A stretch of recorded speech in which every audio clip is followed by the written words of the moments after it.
Some post for you, Poirot. Mr. Hercule Poirot, you fancy yourself, don't you, at solving mysteries that are too difficult for our poor thick-head British police? Let us see, Mr. Clever Poirot, just how clever you can be. Perhaps you'll find this nut too hard to crack. Look out for handover on the 21st of the month.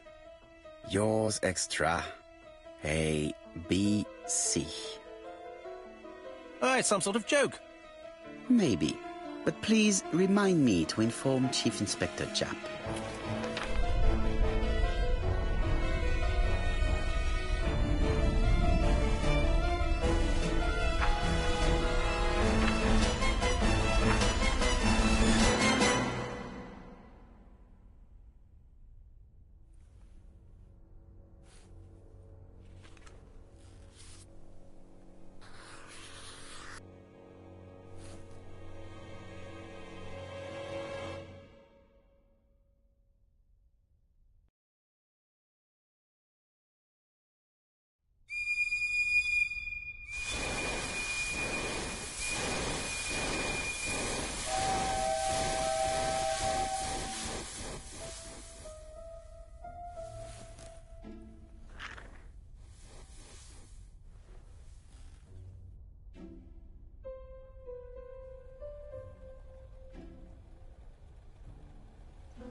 It's here, Poirot. The murder took place in this street.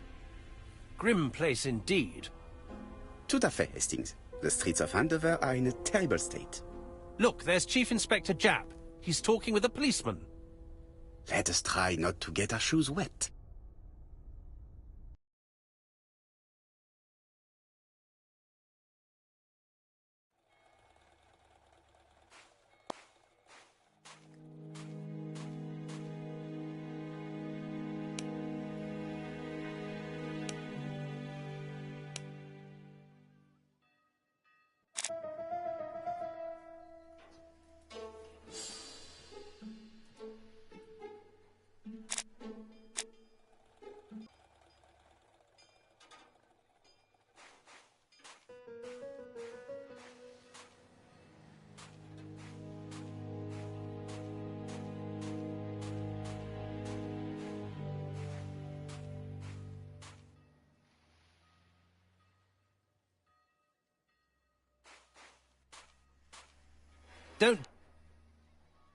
Don't dilly-dally, Poirot. Japp will be waiting for us.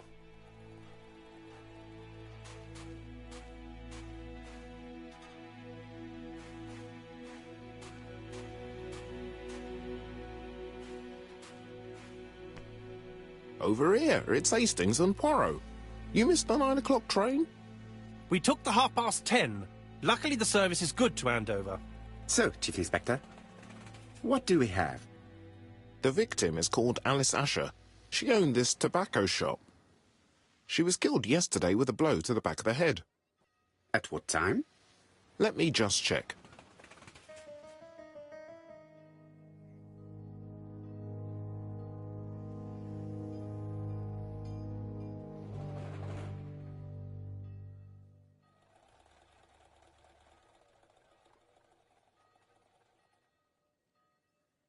Is Japp being too relaxed? Let us find the clues that prove it.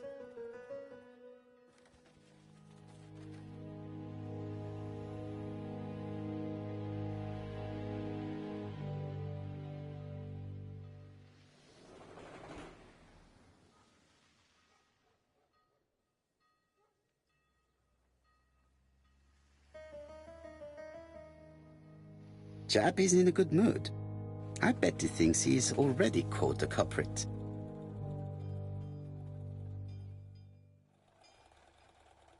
The last customer to see Mrs. Asher alive left her shop at 5:30. The body was found at around 11 in the evening by an officer doing his rounds.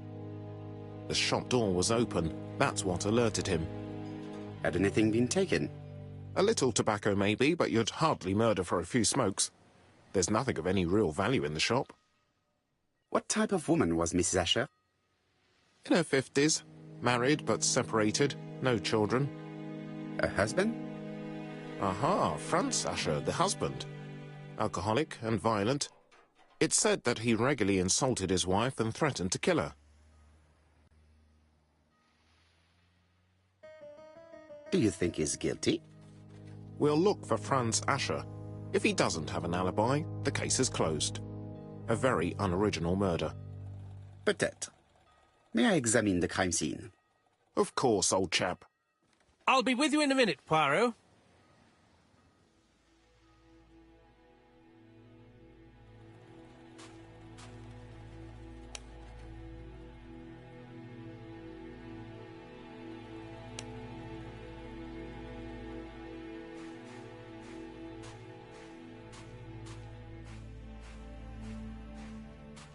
This fruit and vegetable shop has a front row seat, therefore an employee might have noticed something.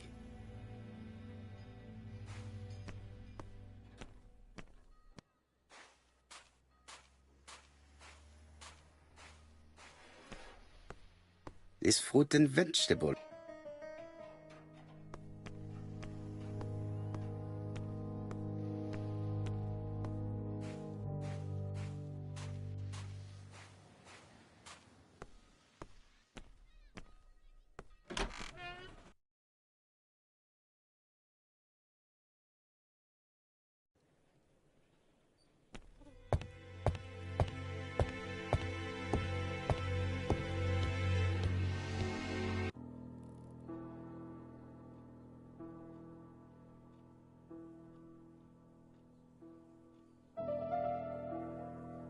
The till does not appear to have been touched. I have to check that nothing is missing from it.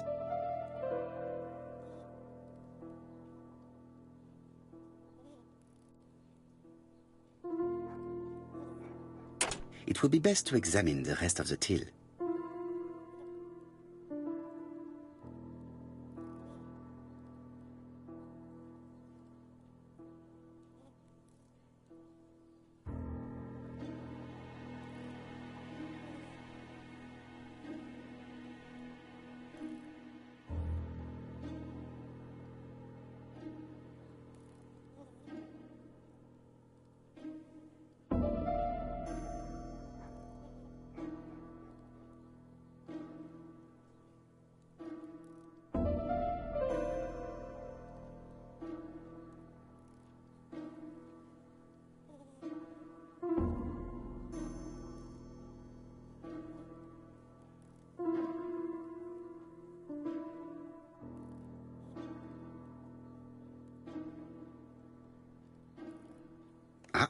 A mechanism has just made a fan click.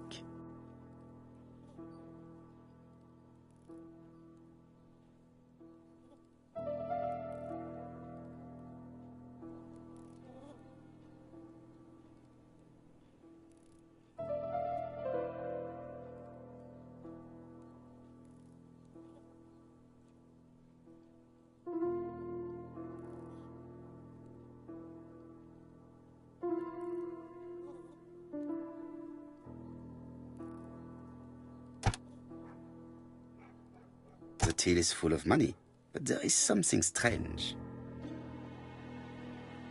Something is hidden underneath.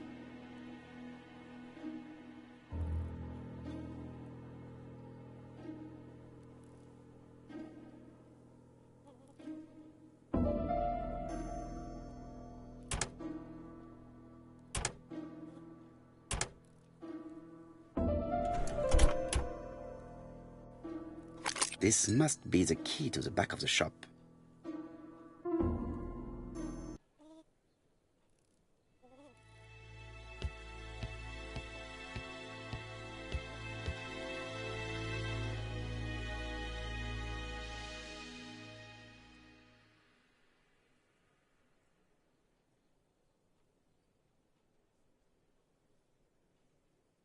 It's not just any railway guide. It's an ABC. It's open at the letter A. There are no prints on the book.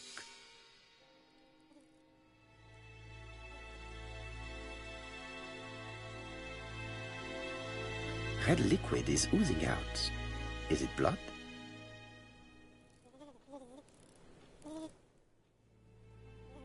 No, it's just some strawberries that are losing their juice. They probably come from the fruit and vegetable shop opposite.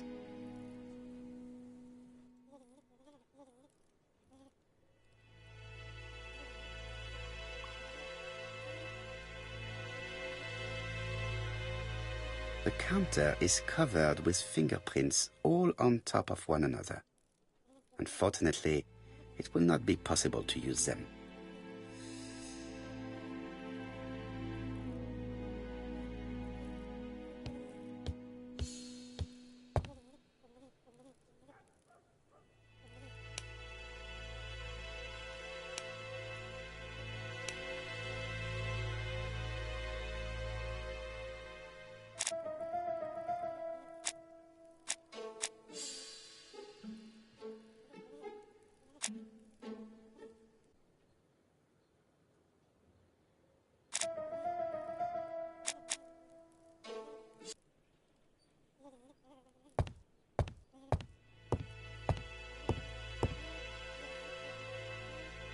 The place is unusually tidy for a crime scene.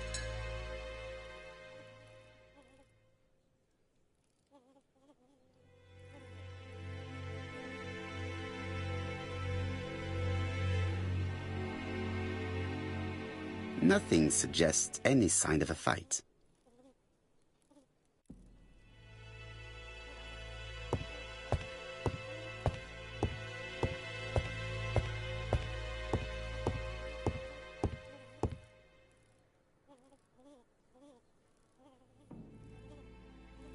She just has one wound on the back of the head. There are no other wounds or signs of a struggle.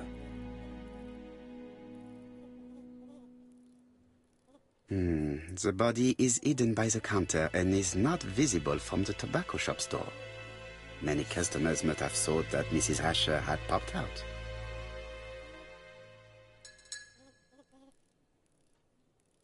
This poor woman's head is resting in a very even-shaped pool of blood.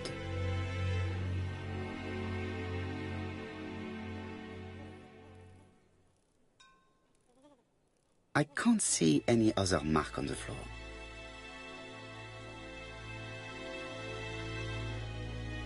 She has a packet of placed cigarette next to her hand. Did she drop it when she fell?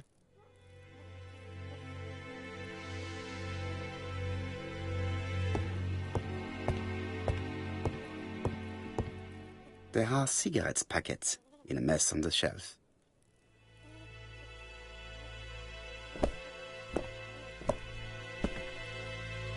So, Poirot, any news?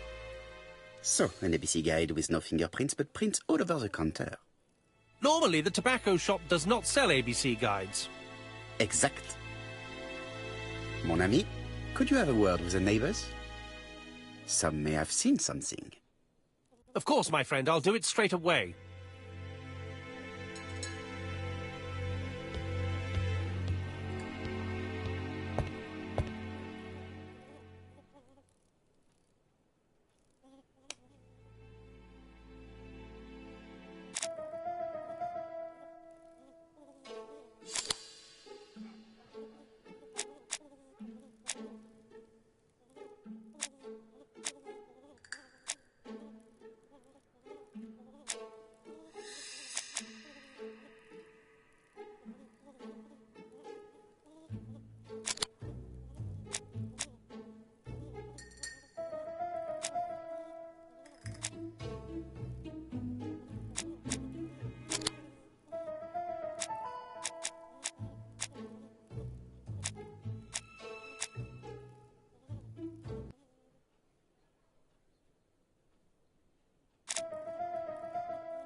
Mrs. Asher was killed here, the absence of marks in the shop and the regular shape of the blood stains indicated beyond a doubt.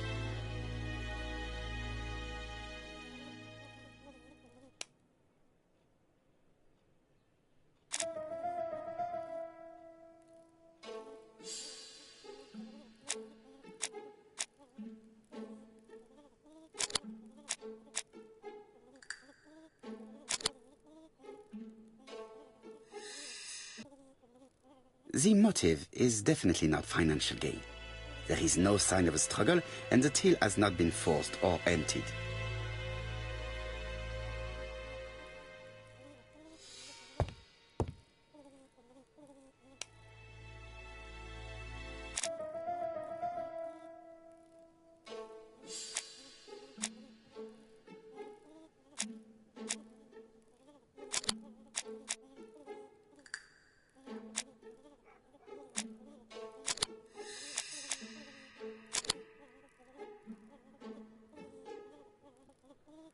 The murderer deliberately left behind this ABC as a signature. The absence of fingerprints and the fact that it is open at letter A for Andover leaves little doubt.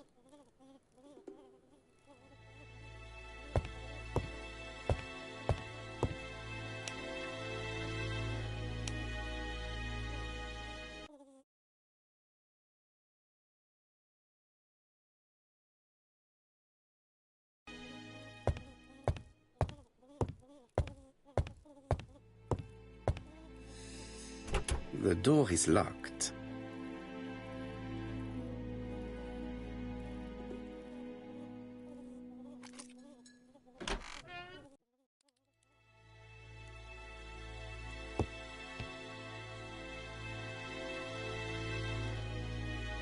Blood. Blood.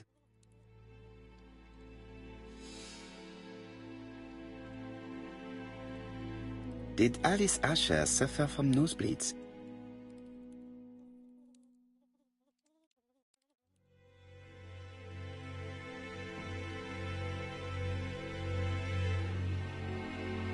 An inscription in German.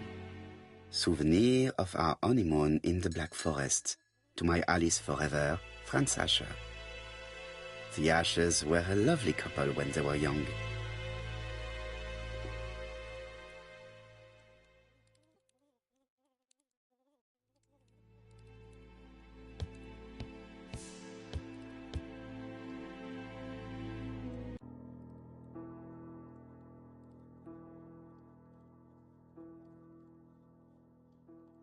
Such a pretty decoration should be at the center of the motif to respect the symmetry.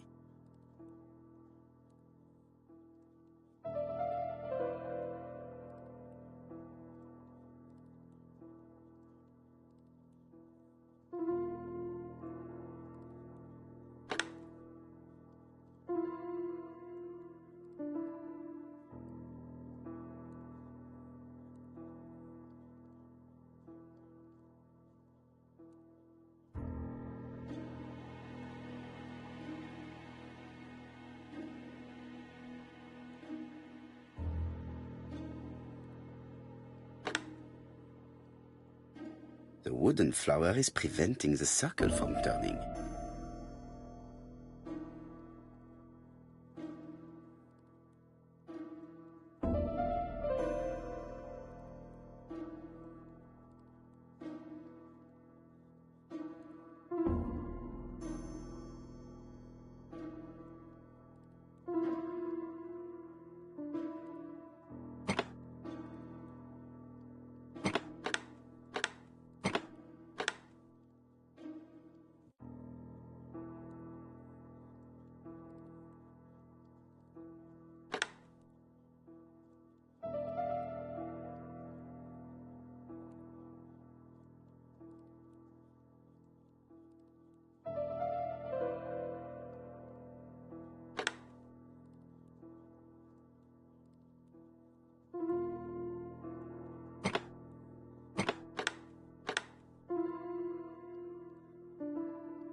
The wooden flower is preventing the circle from turning.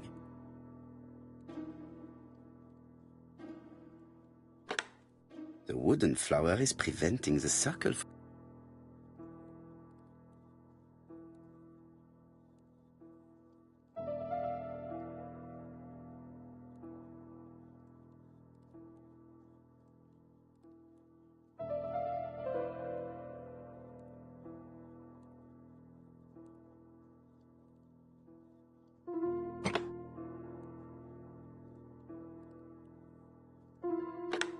The wooden flower is preventing...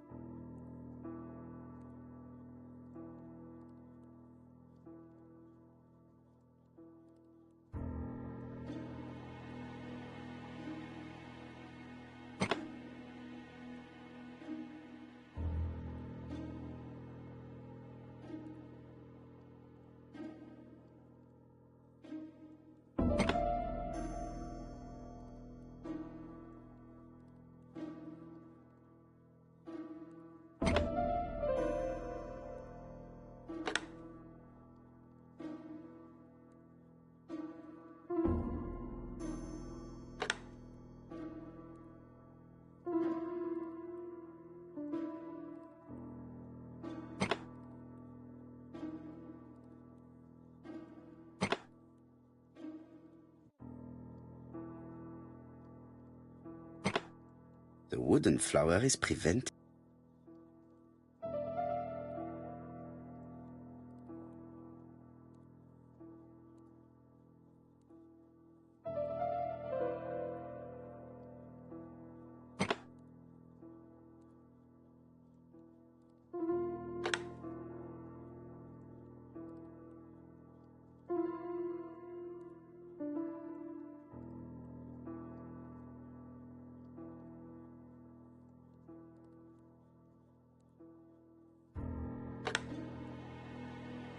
The wooden flower is preventing...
The wooden flower is preventing...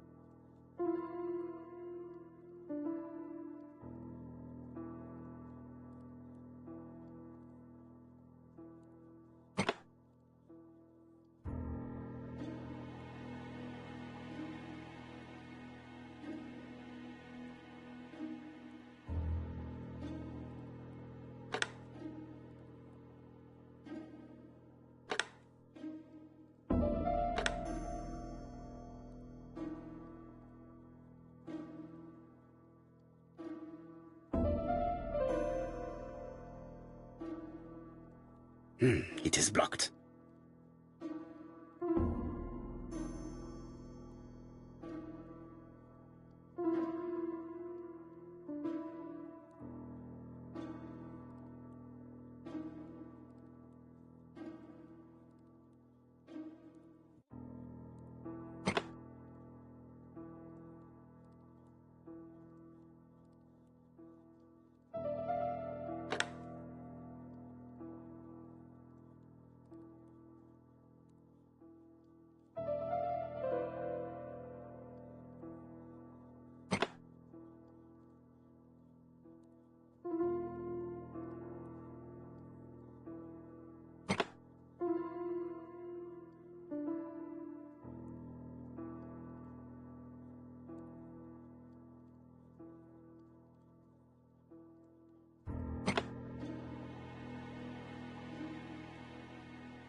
The wooden flower is prevent.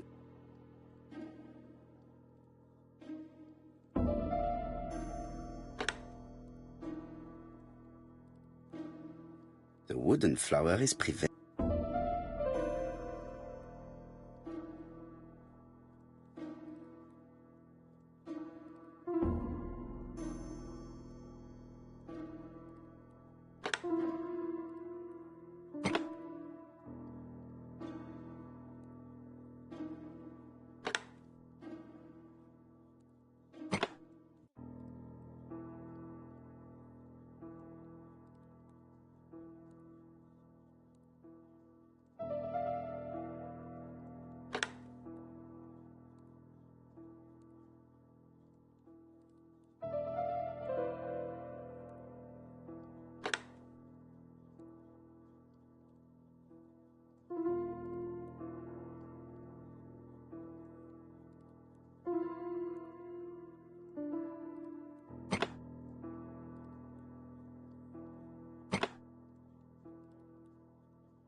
The wooden flower is prevent.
wooden flower is...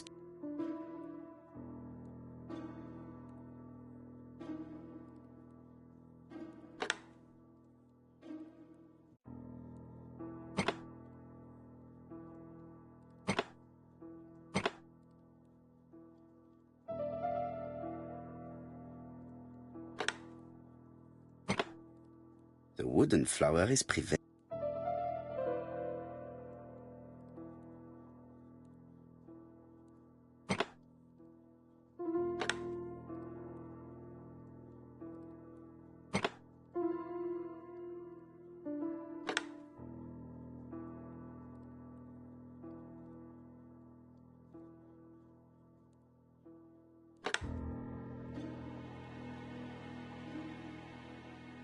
I heard a faint sound as if something was unlocked.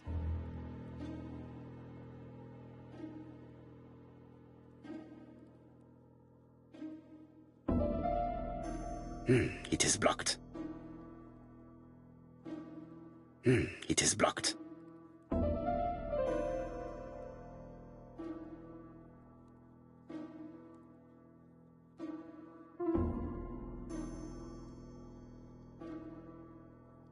It is blocked. It is blocked.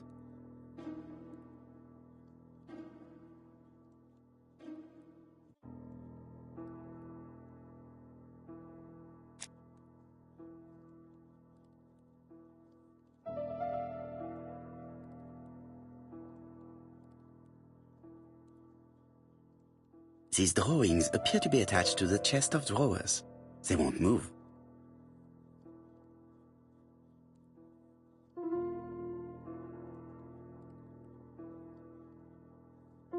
These drawings appear to be attached to...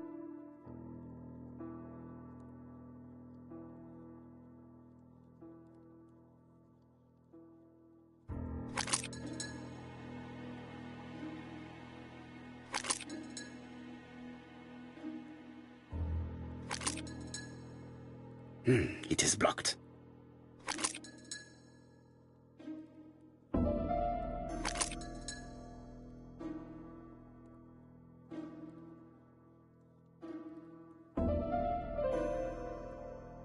These drawings appear to be attached.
These drawings appear to be attached to the chest of drawers.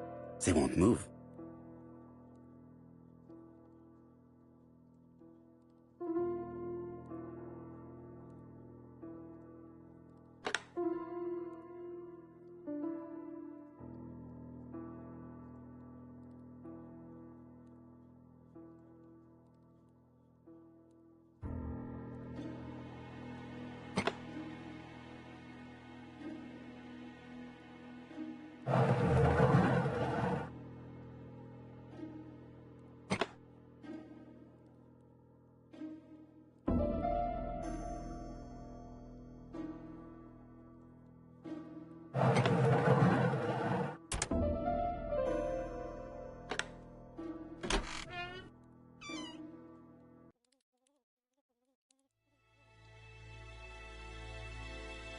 medicine. Laudanum-based cough medicine, Mrs. Asher, and Dover Morley Laboratory, London. It's strange to find such an elaborate medicine from a leading London laboratory in the home of such a modest woman.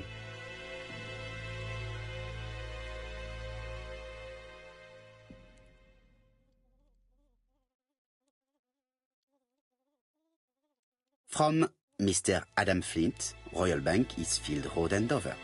To Mrs. Alice Asher, 5 Bishops Road, Andover. Dear Mrs. Asher, further to your request of 12 February 1935, I have informed my superiors of your wish to apply for a loan to acquire the lease of the shop you rent from Mr. Fairfax. Despite the seriousness of your case, I regret to inform you that your request has been denied. The amount of your personal contribution, £11, is not high enough and represents too small a part of the final transaction. I remain at your disposal for any questions. Adam Flint.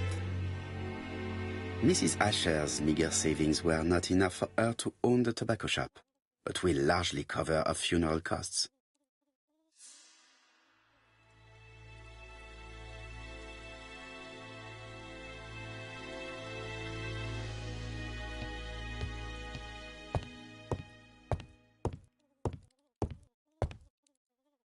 What a strange box. It looks like you have to slide the slats of wood to open it.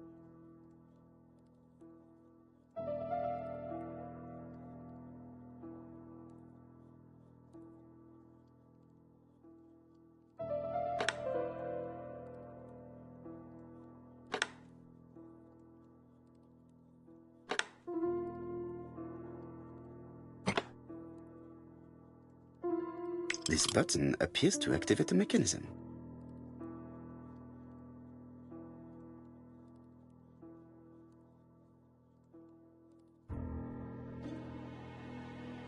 It is blocked.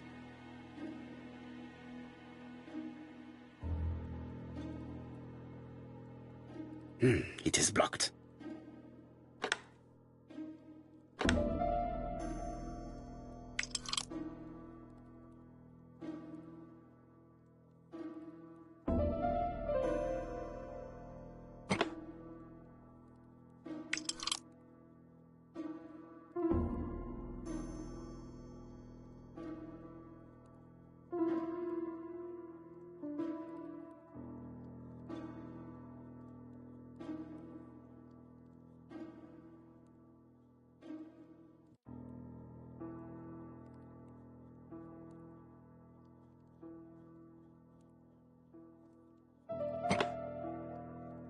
That should do it.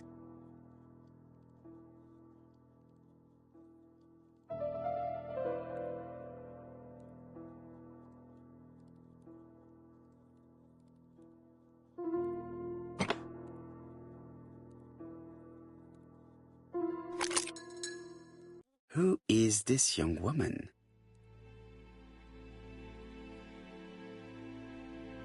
To my dear Aunt Alice, Mary Drower.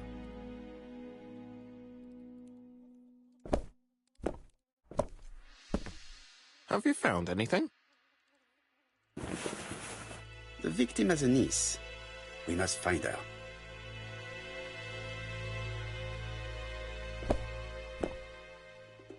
I think I've looked everywhere here.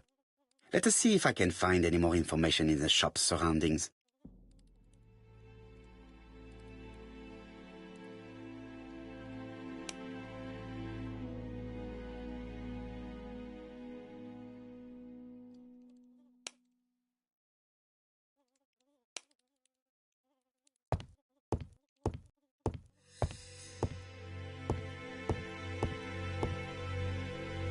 This interior is very simple.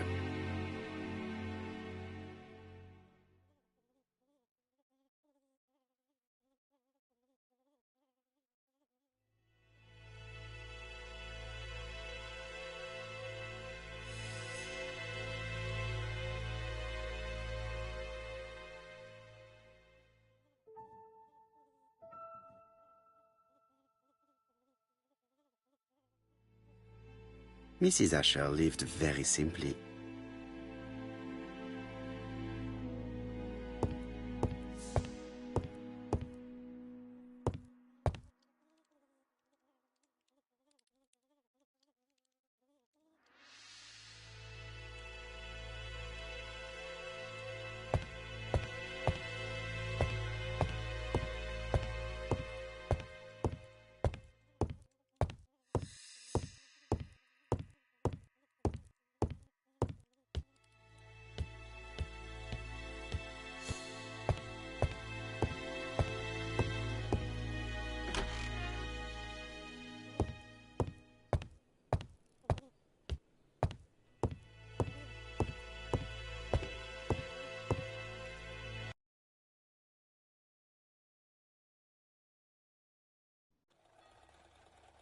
4p a lettuce, a lovely large lettuce, 4p only.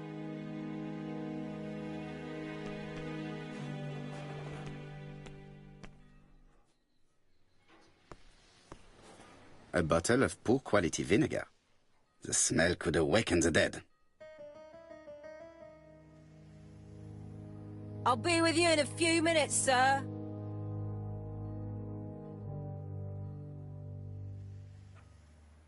This woman appears to be a smoker.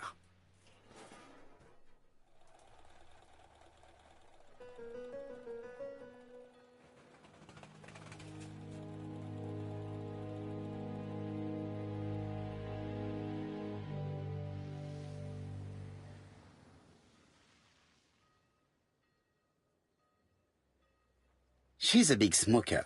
She must have been a customer at the tobacco shop.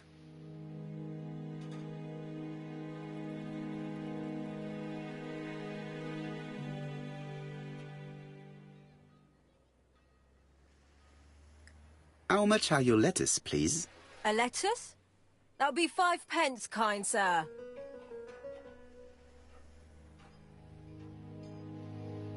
And what if I take 2? Well, 2 are 10p, so what do you want? Nothing, thank you. They do not look very fresh. Did you know Alice Asher well? And for starters, who are you? I'm Hercule Poirot, the detective.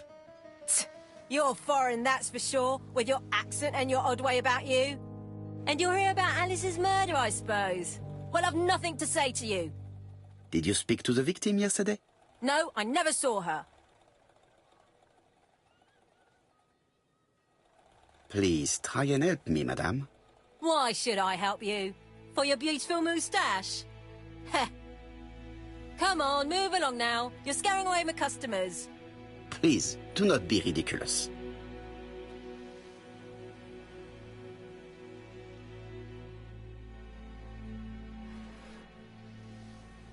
One thing is certain. You are lying. So I'm a liar, am I? Get away from my stall!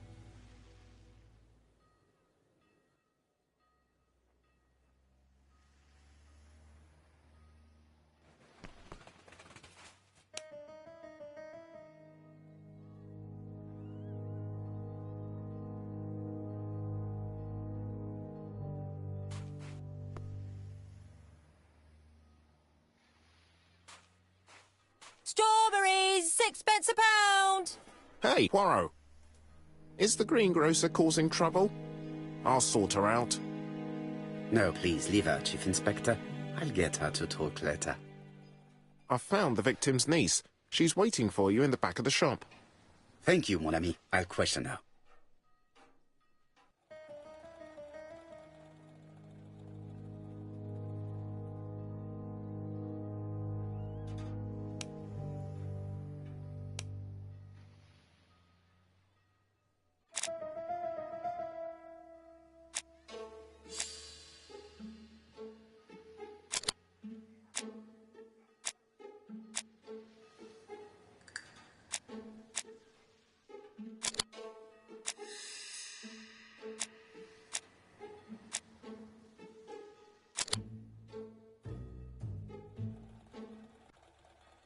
The murderer probably pretended to be a customer.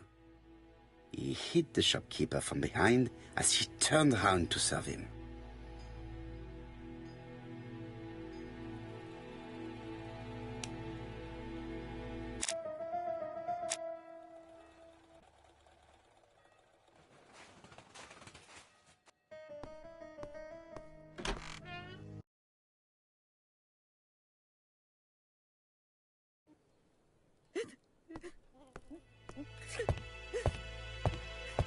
Jap had the body removed out of respect for the victim's niece. His attention is commendable.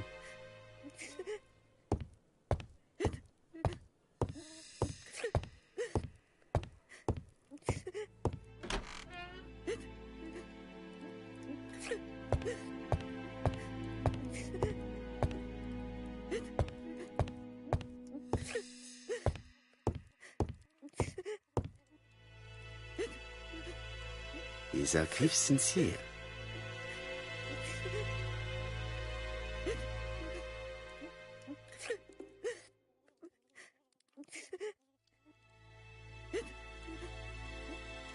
She appears to be very upset. She's dressed in mourning. She looks fragile.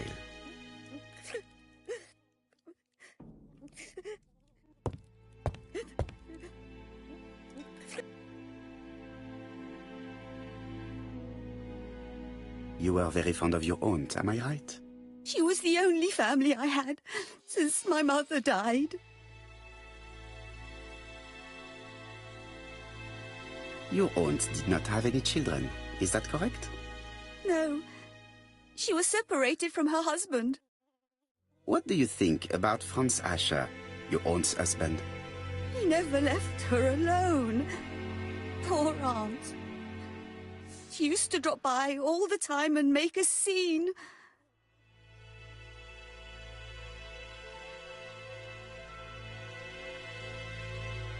Was your aunt afraid of her husband? He shouted a lot, but she wasn't afraid of him. Why, he used to slink away when she turned on him. He was afraid of her, if you like. Did your aunt enjoy good health? She had a bad throat, but she was well cared for by a doctor in London. Does Franz Asher work? All he's done for years is drink and gamble, but he used to be a very good cabinet maker. What does he live on? My aunt used to give him 5 shillings a week.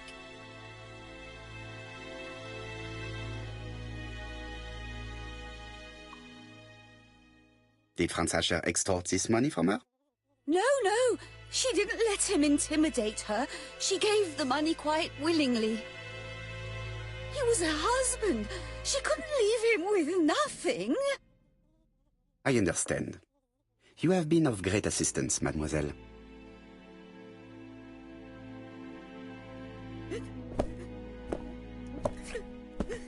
Please take this young lady home. My pleasure. Well, this Franz Asher does not seem to be quite so dangerous as Jack says. And since Alice Asher gave him money regularly, it was not in his interest to kill her.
We have to wait for him to sleep it off.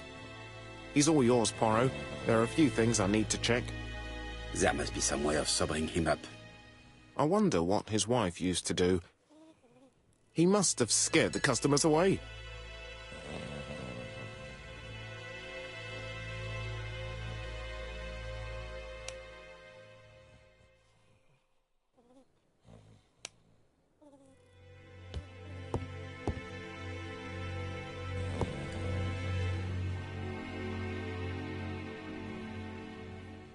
It's Alice Asher's notebook.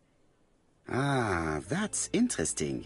It probably contains information about our possible debtors and creditors. Bodley. The fruit seller has debts too. She will probably be more cooperative thanks to this piece of information. Mary Drower was telling the truth. Mrs. Asher regularly gave money to her alcoholic husband.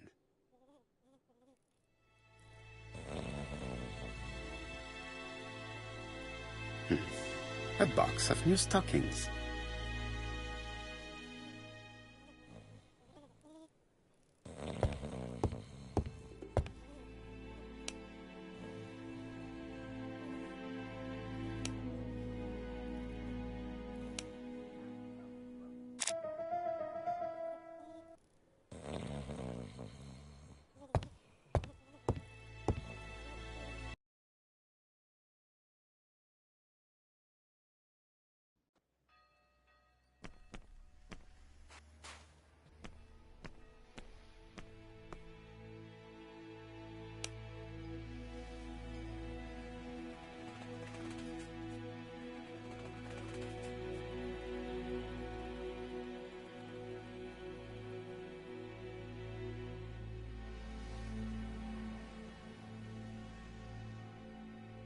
I am accusing you of the murder of Mrs. Asher.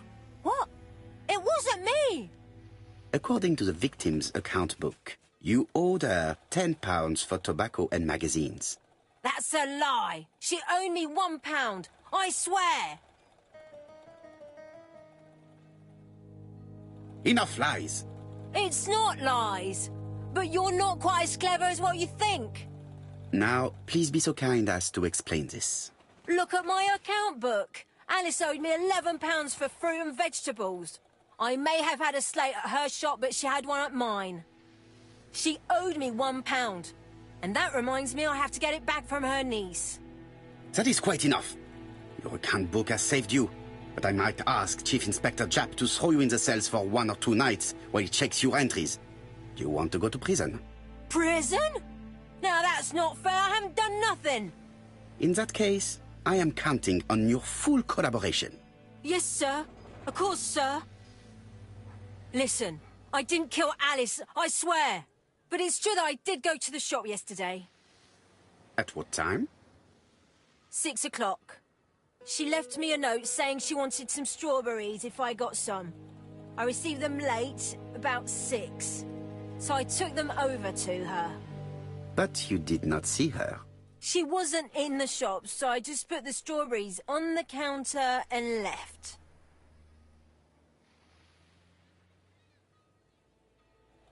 You were not alarmed? I thought Alice had just gone to get her medicine from her room and that she'd be straight back. You mentioned medicine. Something for her cough. She used to take it a lot. Who do you think killed her? France. Her scoundrel of a husband. He was always after her for something. Well, he's a foreigner. Sorry, sir. What I mean is he's German. That's even worse. Did you see Franz Asher enter the tobacco shop late yesterday afternoon? Well, no. But at that time of the day, the streets are packed, and I have better things to do than watch her shop.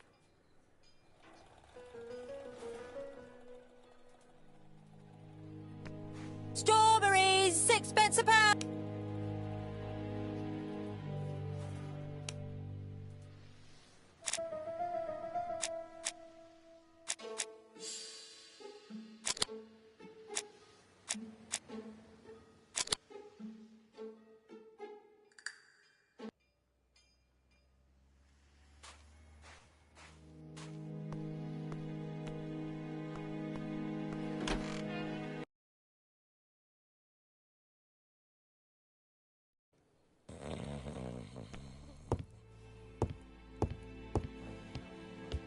The priority is to question Asher.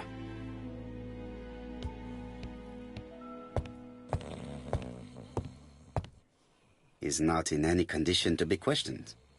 I have to find a way to sober him up. The priority is to question Asher.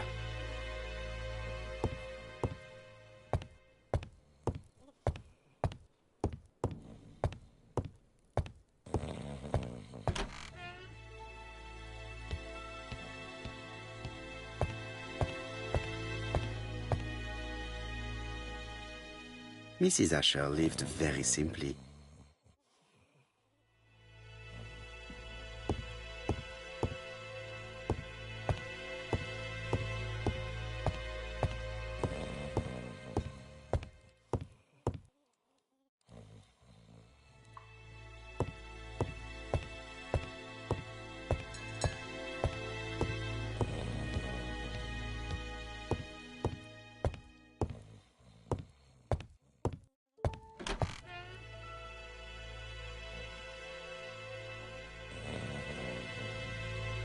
There are cigarettes packets in a mess on the shelf.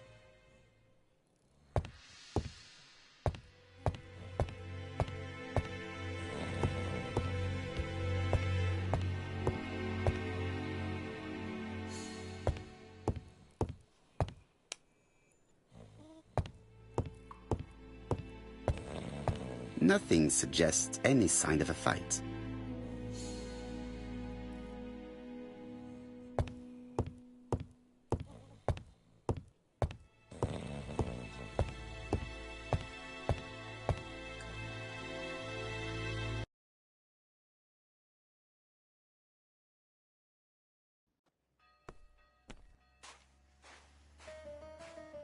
Strawberries! Get your delicious strawberries here! Dash!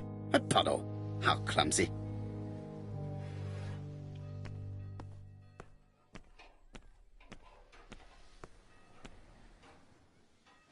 This place is run down.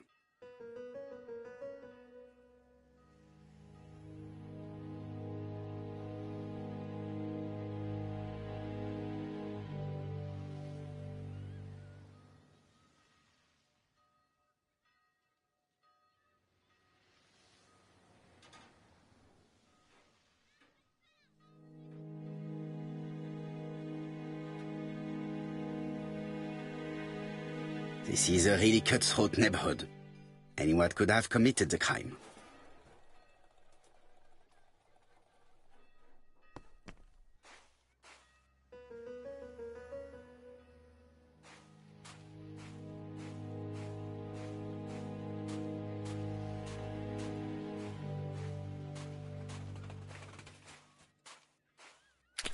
Dash! A puddle! How clumsy.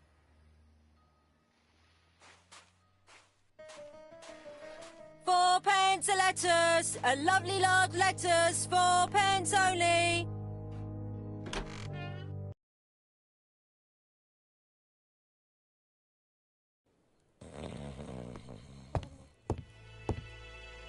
Is not in any condition to...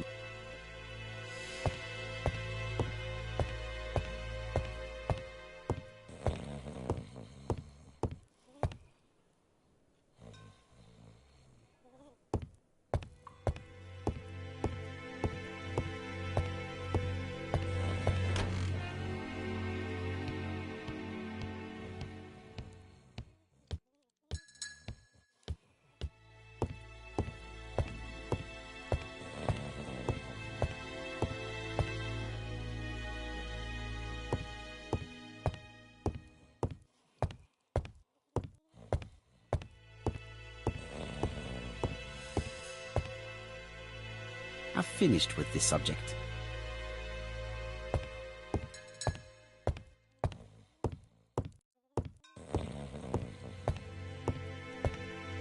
Mrs. Asher lived very simply.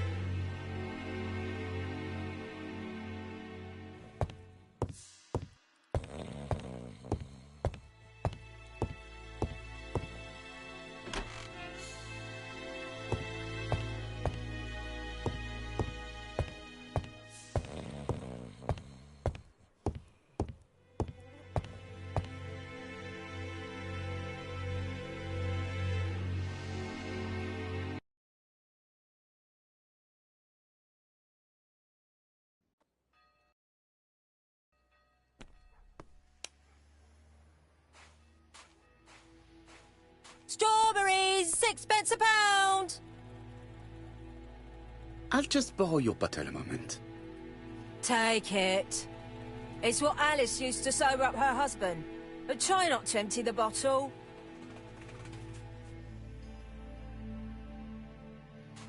Strawberries! cheese, 6p a pound!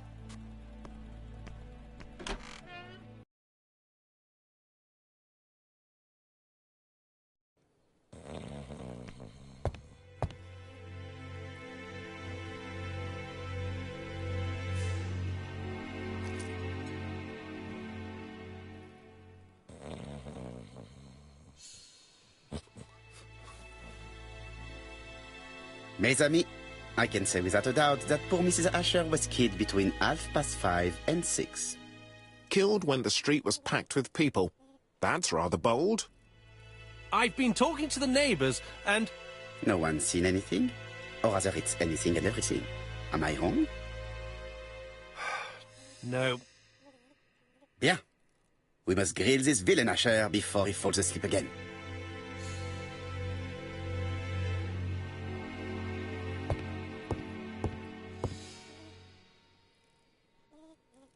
This man is in rather a bad state.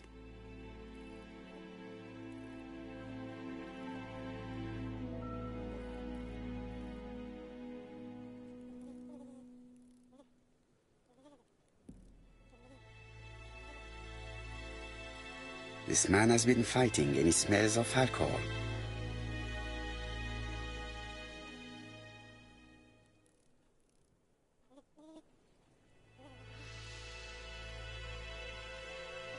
What were you doing yesterday at the time of the crime?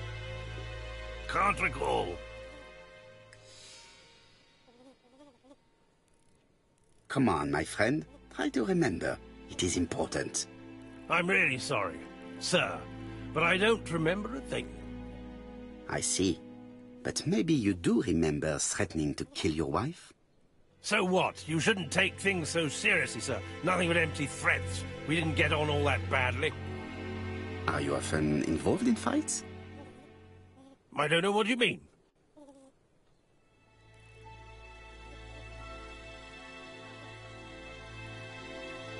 Asher, look me in the eye and tell me that you were in a fight. I'm looking. No, I wasn't in a fight. You are right. Looking at the state of you, you did not defend yourself. So someone gave you a good beating. A beating? No way. All right, he tore my coat and gave me a black eye. You see the state of him. Very interesting. Who is the other that you struck? Probably best if I tell you everything. Yesterday afternoon, I met Roderick Tanner. We'd bet on a dog fight together. An illegal bet, naturally. Yes, sir. Our dog won. Roderick got the money, but he refused to give me my share. And you fought about it. What time was this? In the evening, about 6, I think. We were on the other side of town. You see, I couldn't have killed my wife.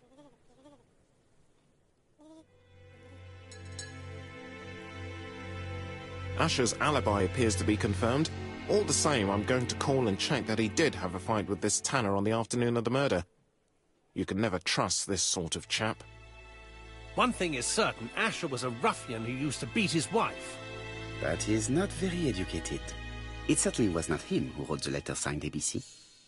Let's resume, Hastings. We know the murderer pretended to be a customer. He did not kill her for money, that appears to be certain. I agree with you on that point. And the murderer left an ABC guide as a signature. Therefore, it's likely he wrote the letter. Indeed, but that doesn't explain why and how he did it. You are quite right. Why he did it is a mystery. But as for how he did it, we do know enough to try and reconstruct the events.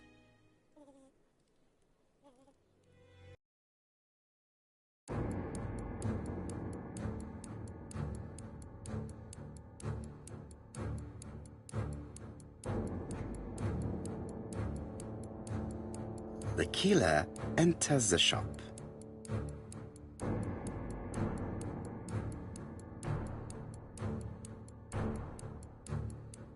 Mrs. Asher keeps her back turned. The murderer grabs his walking stick. She turns around, he strikes her violently. He then places the ABC on the counter before leaving. No, the victim has no road to the temple. And the ABC is not the same as in the crime scene. Let us think again, mon cher.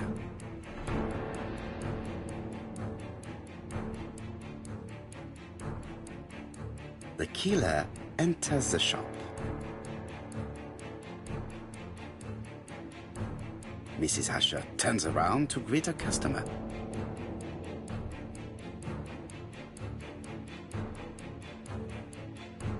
The murderer asks her for some tobacco. She turns her back to him. He seizes the opportunity to strike her. He then places the ABC upside down before leaving. Everything appears to match the crime scene, mon cher Hastings. That is exactly what happened.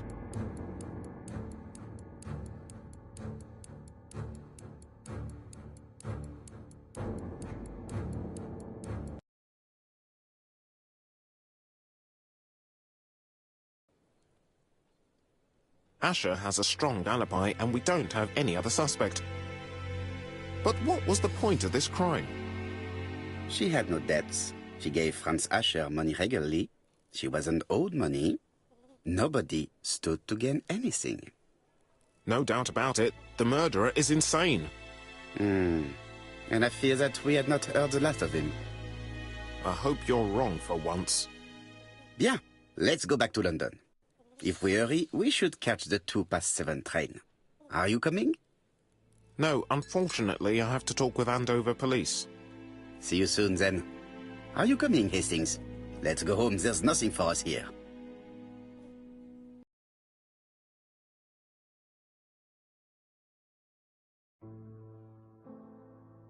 Well, do you have any idea about the killer's identity? The crime was committed by a man of medium height, with red hair and suspicious eyes. He has a slight limp on the right foot and a wart just below his shoulder blade. Poirot! Mon ami, what do you want? You fix upon me a look of dog-like devotion and demand of me a pronouncement à la Sherlock Holmes. Now for the truth. I do not know what the murderer looks like, nor where he lives, nor how to set hands upon him. What shall we do, then? Nothing. Nothing? Do not be so impatient, Hastings. The killer will manifest himself soon enough. I thought I heard the postman. Maybe there's some news. I will go and see.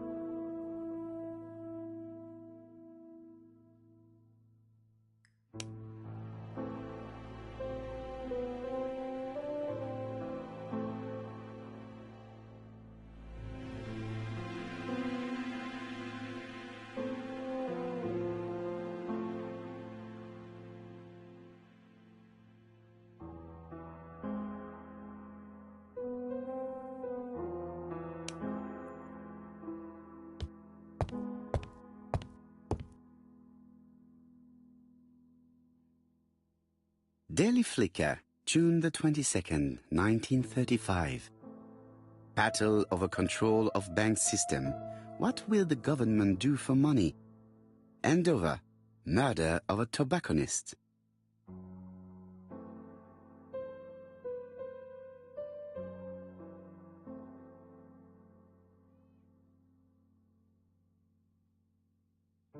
Ah, some cool air. It is not the right time.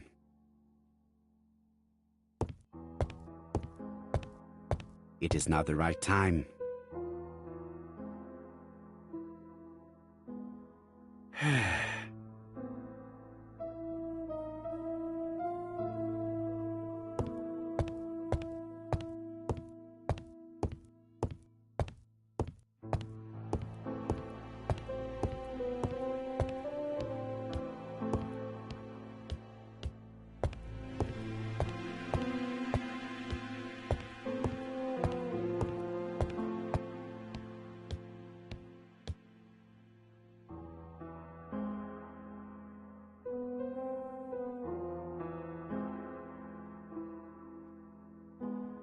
Andover, Hampshire, population 31,200 inhabitants.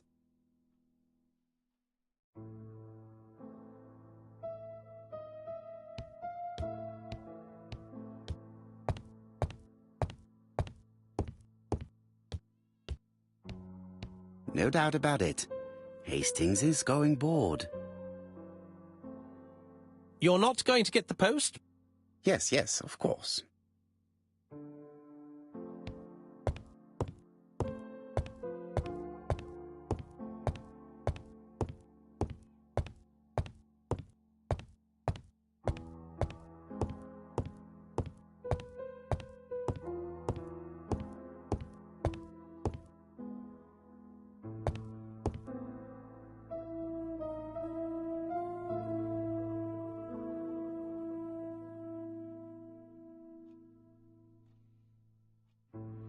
Dear Mr. Poirot, well, what do you think?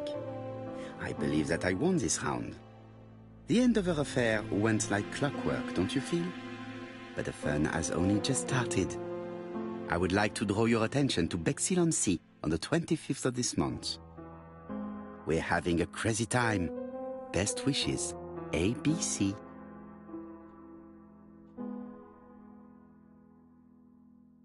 The next crime will be in Bexhill. We must warn Jap to Scotland Yard. Did the letter indicate anything that might help the police? To be honest, I think we can already guess something about the next victim. But I need to think about it a little more.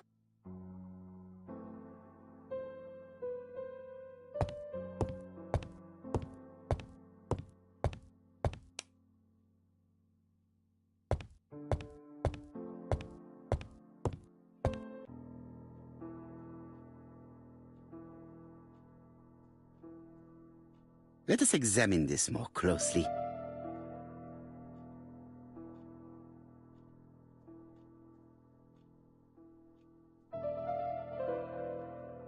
Certain characters in the two letters may have similar defects.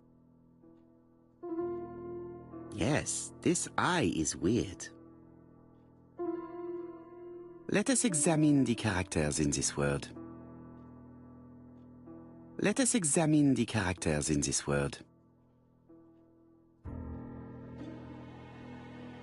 Yes, the A appears to be quite unusual. Yes, the A appears to be quite unusual. Yes, the A appears to be quite unusual.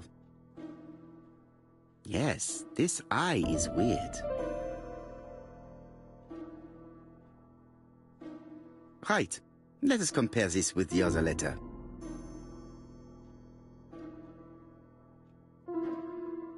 Yes, the I characters in the two letters do indeed have the same defects. I have to find some other similar defects to confirm my theory.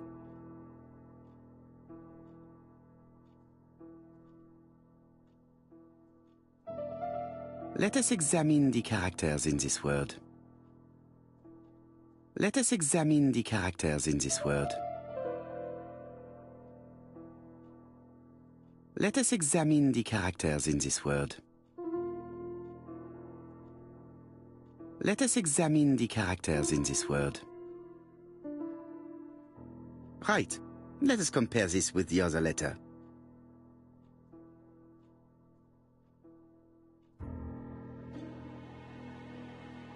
Yes, the A appears to be quite unusual. Let us examine the characters in this word. Let us examine the characters in this word. Let us examine the characters in this word. Right, let us compare this with the other letter.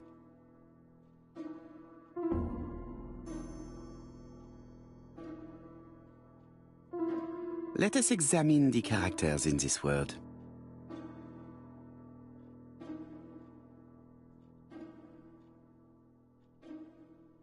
Yes, the A appears to be quite unusual. Yes, the A appears to be quite unusual. Right, let us compare this with the other letter. That's right. The A characters in the two letters do indeed have the same defects. I have to find some other similar defects to confirm my theory.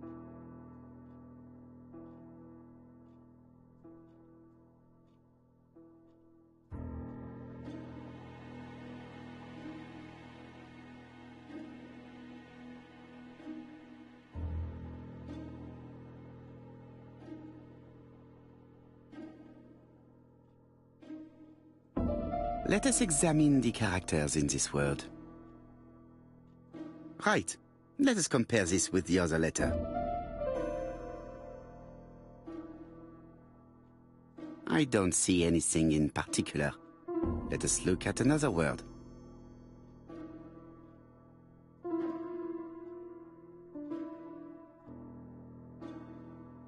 Let us examine the characters in this word.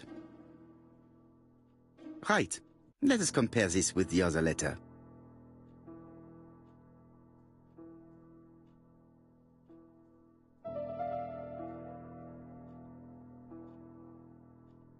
No, this character does not appear.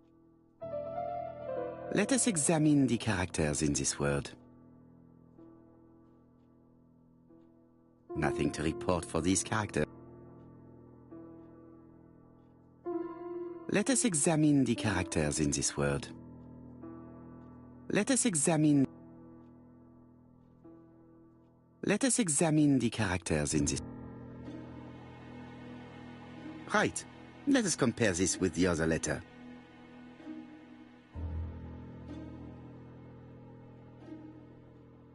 The W is not printed properly.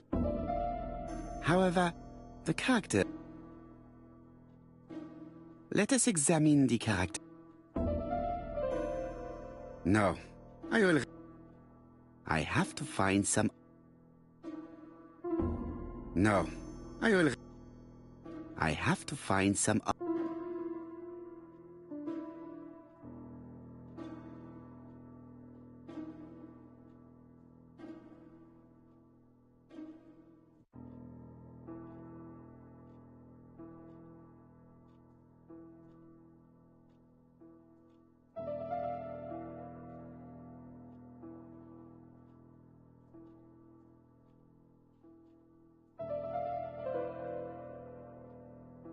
Certain characters in the two letters may have...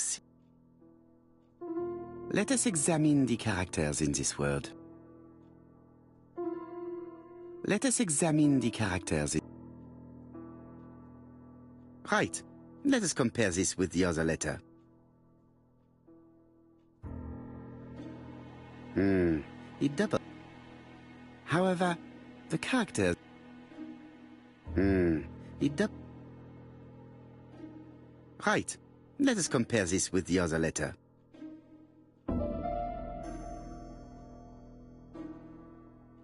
Of course, the W characters in the two letters do indeed have the same defects. My theory was right. These two letters were written with the same typewriter. Both letters were written on the same typewriter and show the same characteristics. You surprise me, Poirot. You usually ignore material proof. But there is nothing usual about this case, Hastings. Nothing must be overlooked. Let us now try and get our brain cells to work.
So, Poirot, have you found something? Oui, I believe so. But I am afraid it is not enough to stop the murderer. Let us go and see Chief Inspector Japp. I will explain there.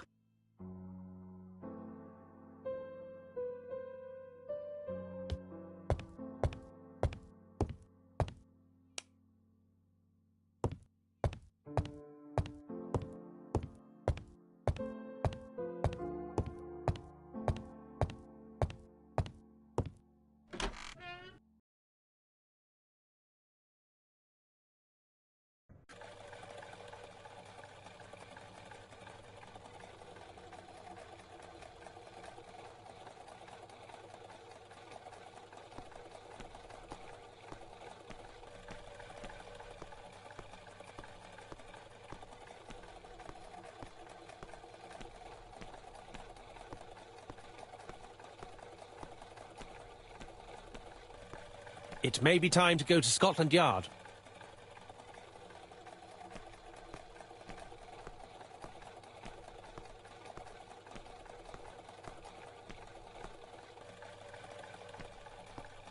To Scotland Yard, please.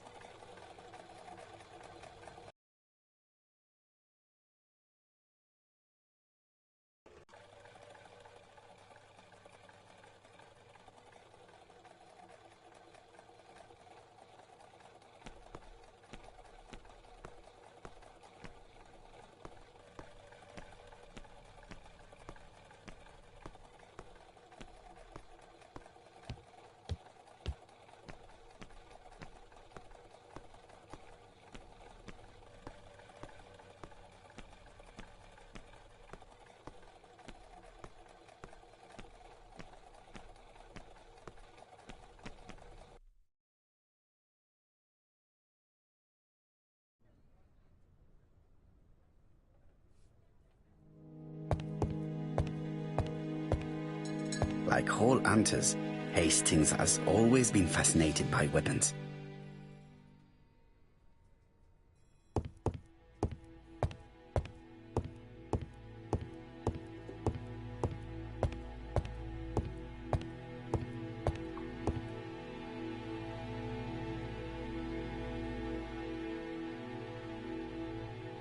Alice Asher was murdered in Andover, the ABC killer's first murder. London. I really like this city. One thing is certain, you never get bored here.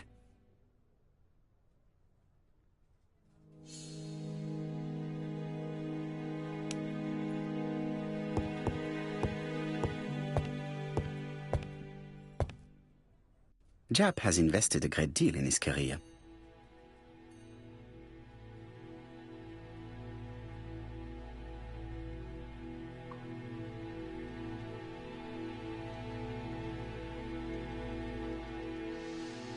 Japp is an investigator greatly respected by his peers.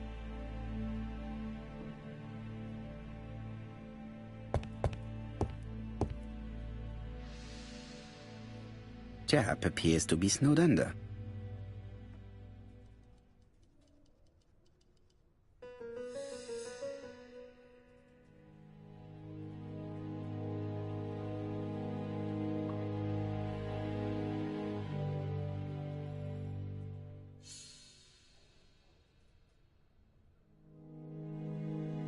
Japp appears to already be overloaded with work.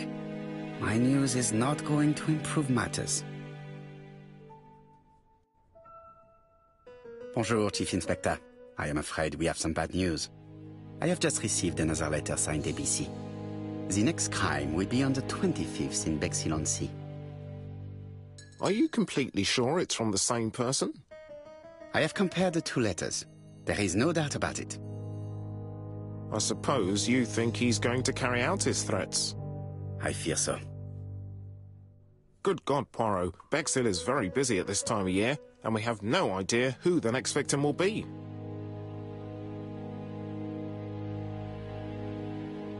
I suspect that the name of the second victim will start with B. What on earth makes you think such a thing? I thought about it when I saw the name Asher clearly written over the shop door of the unfortunate woman who was murdered in Andover last month. When I received a letter mentioning Bexhill, I deduced that the victim, like the town, might have been chosen by alphabetical order. So it's an alphabet fiend. I'm going to have a list drawn up of all the people whose name starts with B. I hope there aren't too many of them. Bien. We should leave you to work, Chief Inspector. You have a few days to prepare yourself. Thank you for coming, my friends.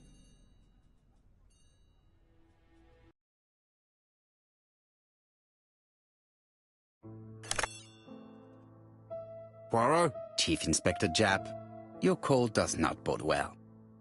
Indeed, we have just found the body of a young woman on the beach in Bexhill. An ABC was placed on the body. We'll be there as soon as possible.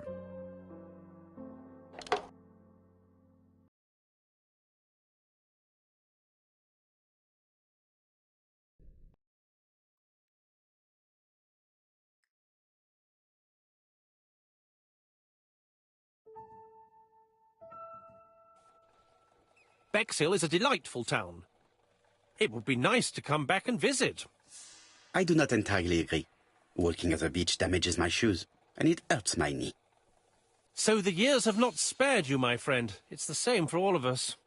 That is exactly what I said to myself when I saw you back from your travels. Poirot! Do not be offended, Hastings. I can see Japp waiting for us. And from his face, I would say that things are not looking good.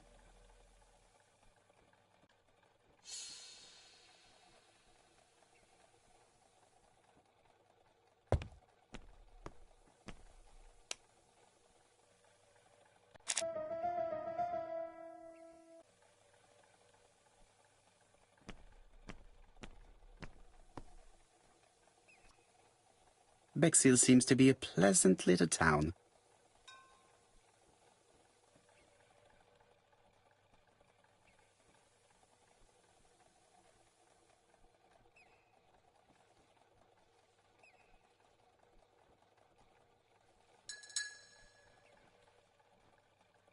Bexhill is a pretty little seaside resort with elegant architecture, although personally I prefer more modern buildings.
We should have the courtesy to go and see Chief Inspector Japp before examining the crime scene.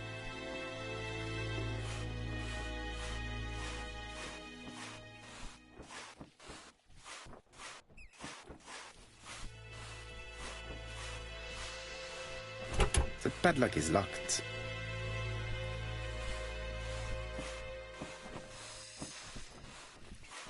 This hut is locked.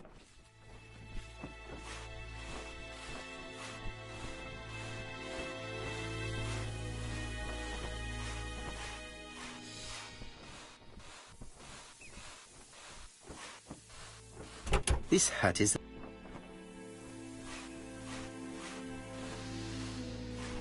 This hut... This hut...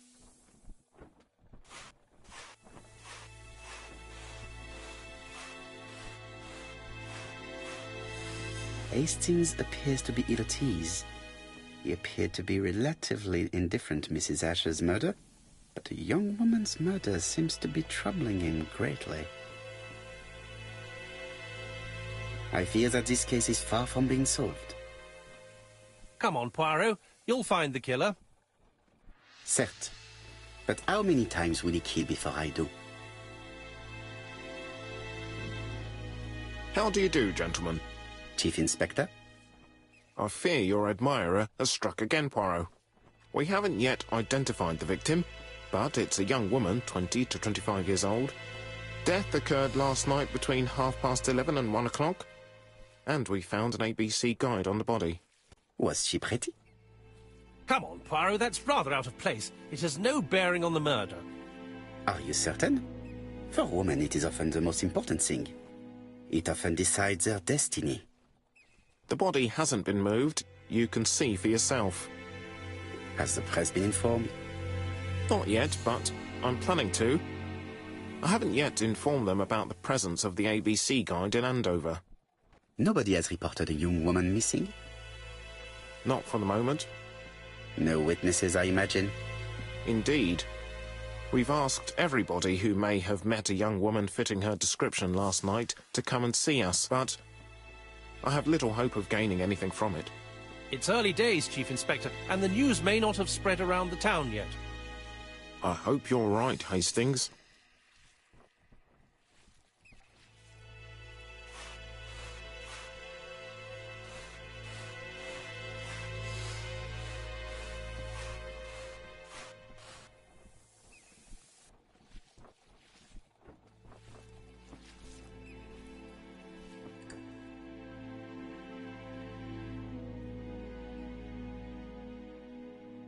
The guide is open at the page for the Bexhill train times.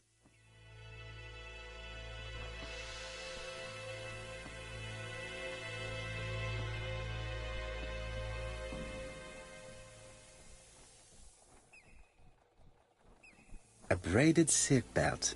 It may have belonged to the victim. The young woman wasn't wearing shoes or a coat and was not carrying a bag. That's strange. Either the murderer stole her belongings or she put them somewhere safe. Maybe so that she could bath. This key is too small to be one for a house. Without a doubt, it is for a padlock.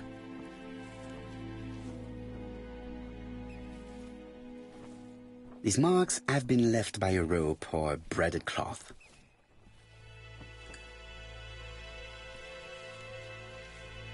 Apart from the marks on her neck, there are no signs of the struggle.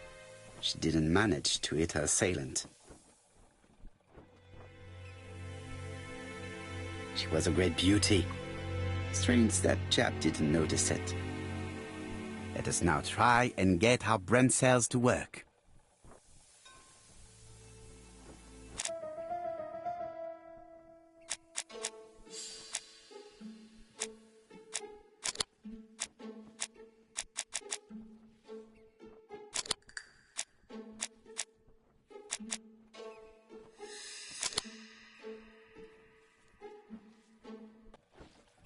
The poor child must have been strangled with his braided belt.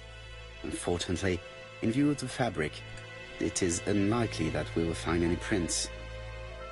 Let us now try and get our brain cells to work.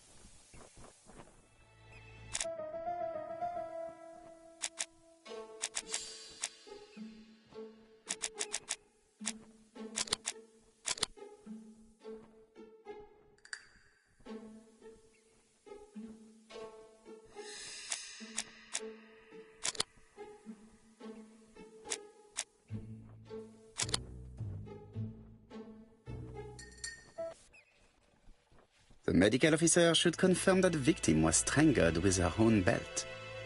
That's what I thought. She shows the usual signs of strangulation. With a little luck, we'll find prints this time. You are too optimistic, Hastings. Our killer is far too meticulous for that.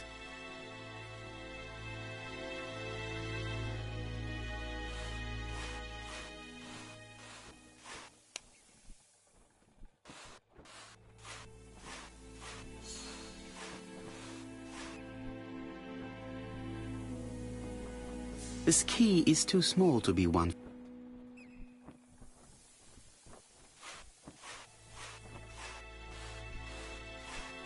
This hut is locked.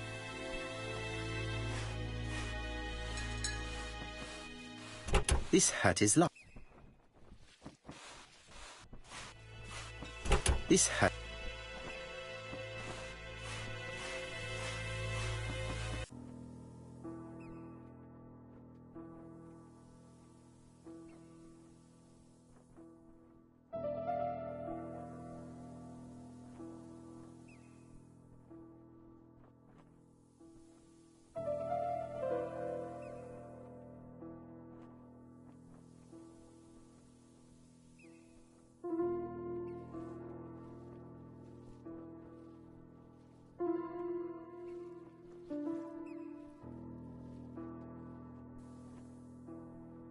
A dual locking padlock. I need to find the code and then insert a key.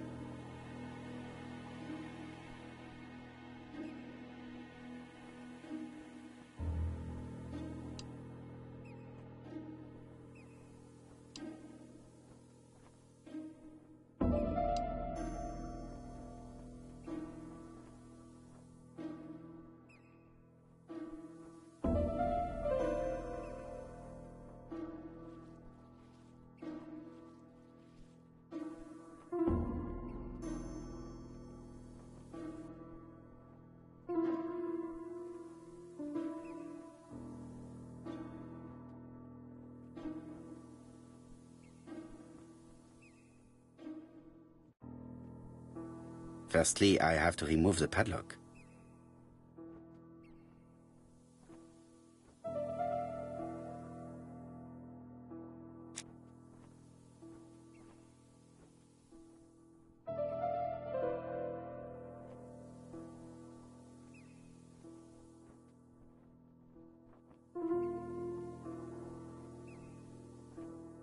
The number is upside down. This is definitely at number 6.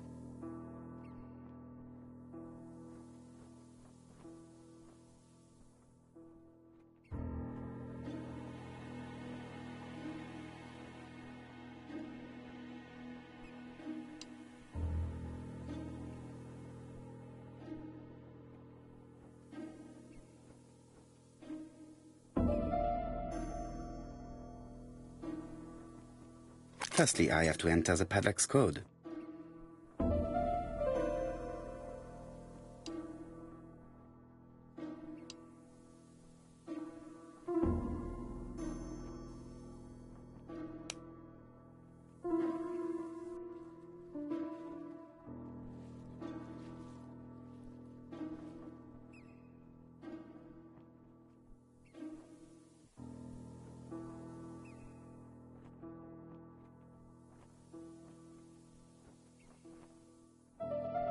Firstly, I have to enter the padlock's...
Betty's first day at work. Mom is very proud of you. Elizabeth Barnard, 7 August 1931. So, the young lady did have a name starting with B, and she worked as a ginger cat, an establishment that must be slightly further along the beach.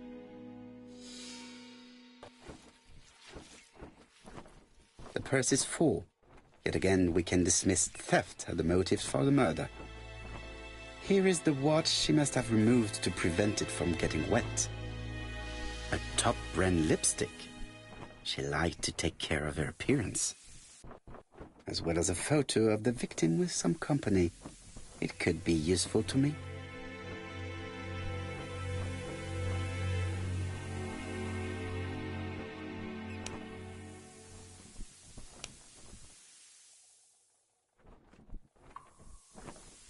It definitely was here that the victim left her belongings.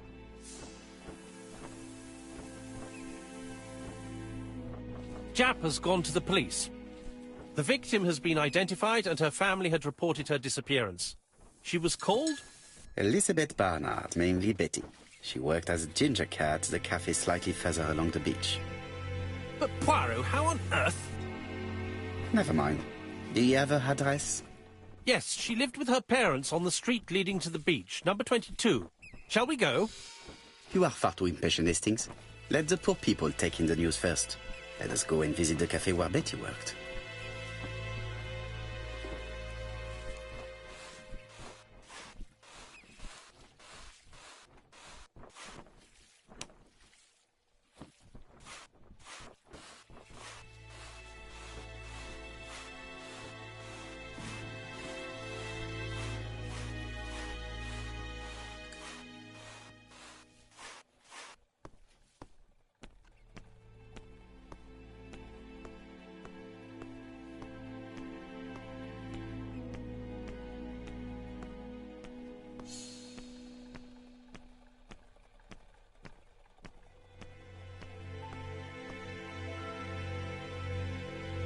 Could it be the same buildings as on the victim's photo?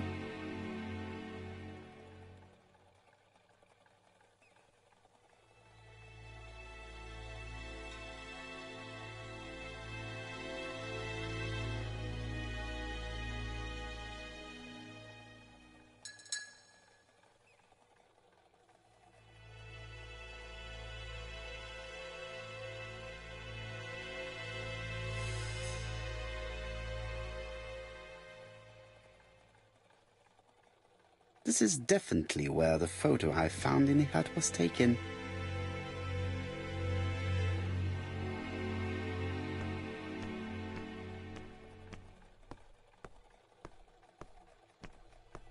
With all these tourists, these shops must be thriving.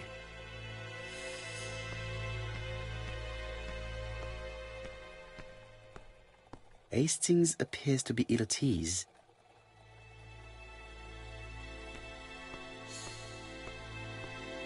I fear that this case is far from being solved.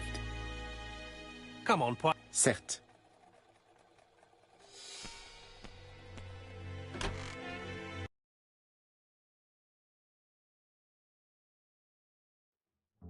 I'll be with you in a minute, gentlemen.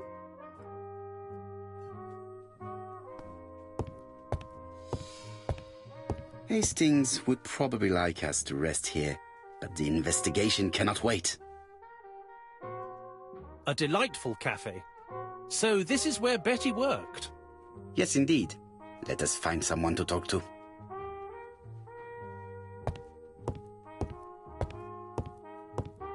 This is a well-laid table. Nothing is out of place, and above all, no creases.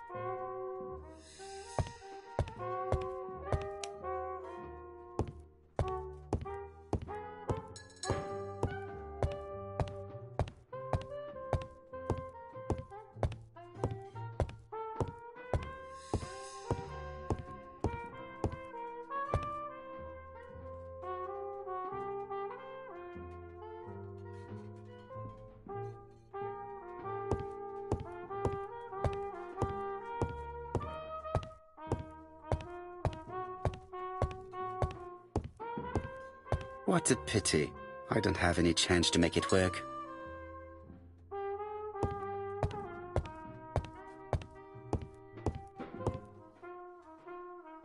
Something tells me that she's the owner of the ginger cat.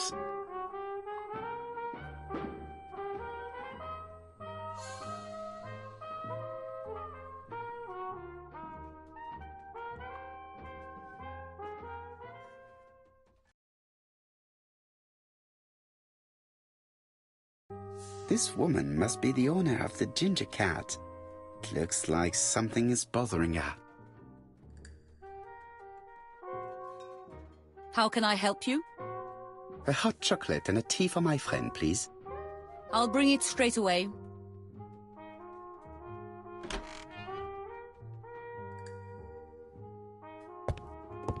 Hastings is often reluctant to search for clues while witnesses are absent.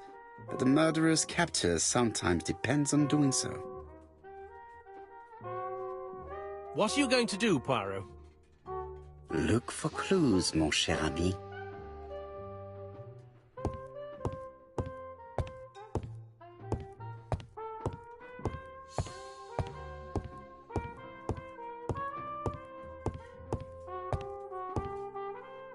I need to know the time range during which Betty was working on her own.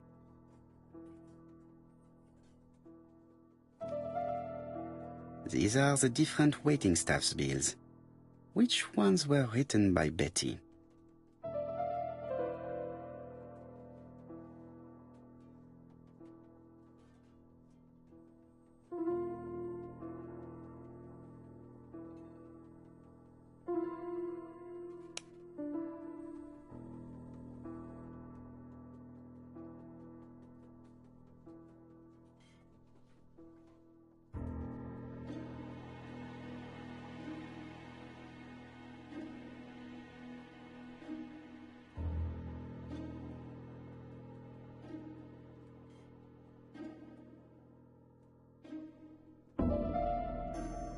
I should consult the register first.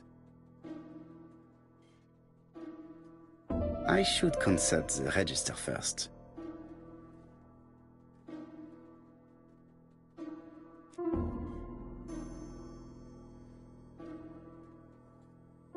Where is Betty? Betty worked from 11 a.m. to 7:30 p.m. Would she have been alone at any time during her service? Betty worked from 11 a.m. to 7:30 p.m. Would she have been alone at any time during her service?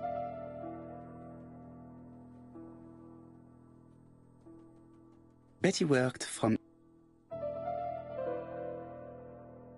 Interesting.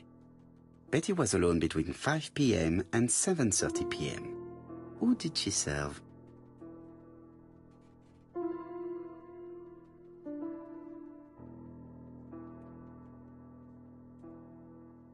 Betty worked from 11 a.m.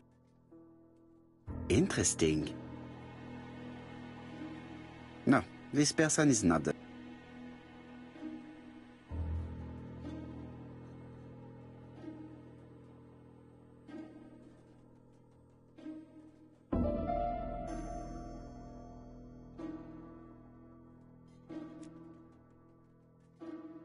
Betty worked from 11...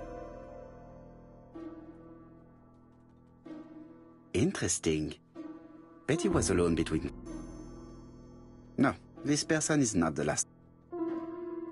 No, this person is not the last.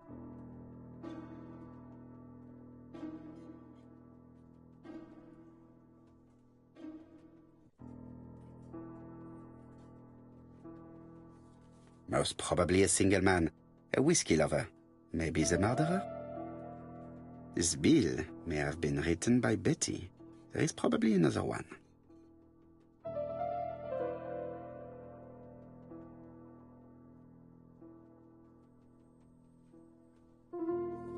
Most probably a family. Betty served a family and a man on his own, a whiskey drinker. Maybe the murderer. This information will help me to progress.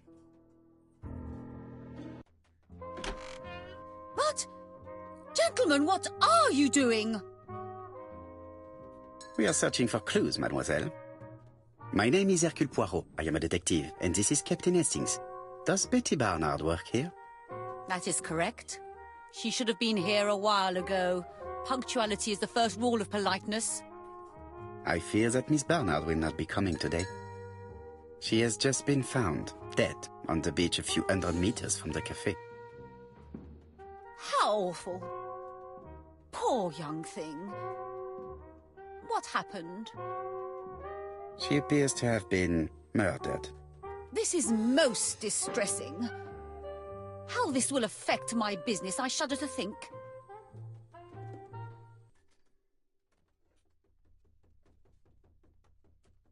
What can you tell us about Miss Barnard?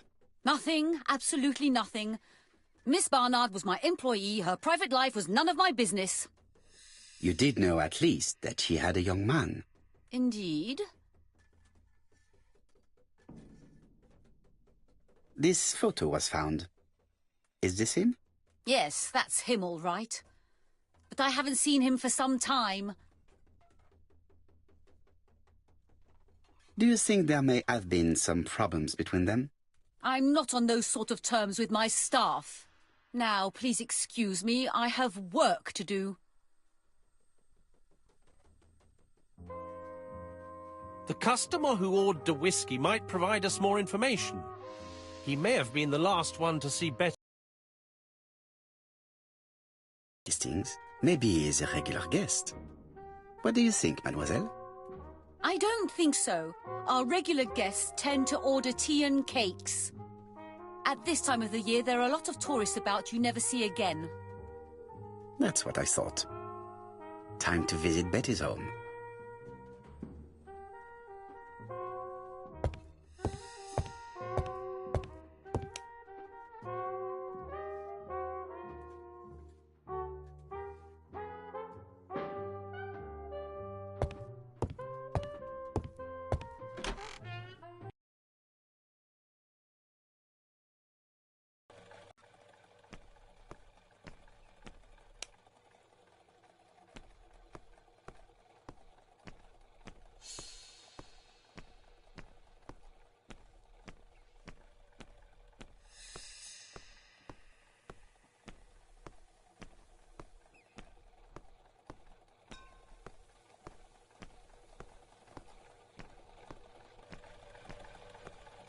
I fear that this case is far from being solved.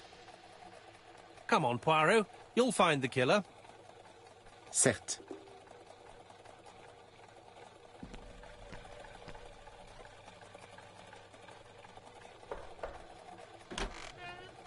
How do you do, mademoiselle? My name is Hercule Poirot. I know you. You're that detective we hear all about. I do not know if that is a compliment, but I will take it as one for now. You are Betty's sister, I believe? Yes. My name is Megan. Can we come in? Please do.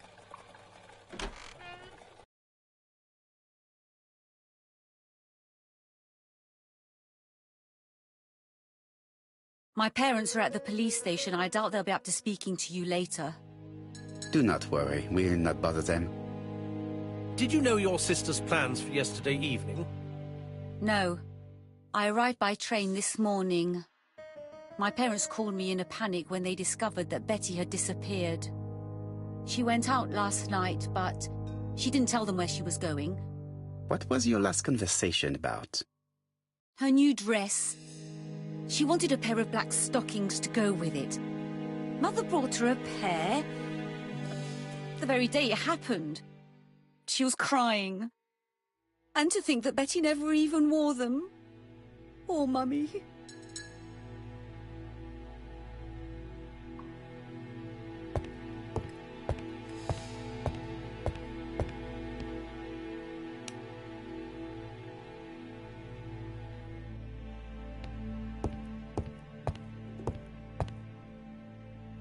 What is she feeling at the moment?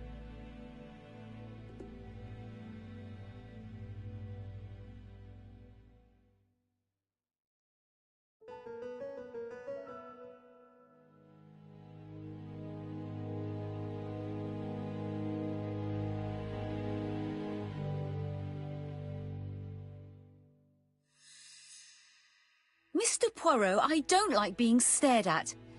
If you have something to say, would you please say it to me? Betty's older sister is not just sad, she's angry.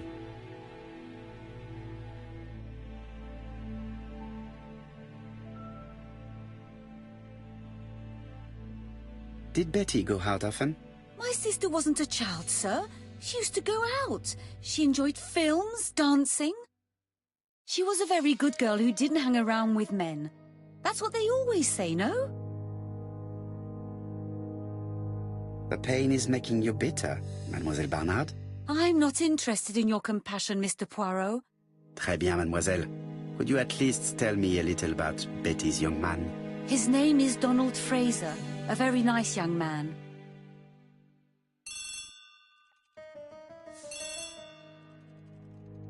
Oh, excuse me, I have to answer that. But of course. Betty's room is opposite the stairs on the first floor. Feel free to take a look if you think it might be useful.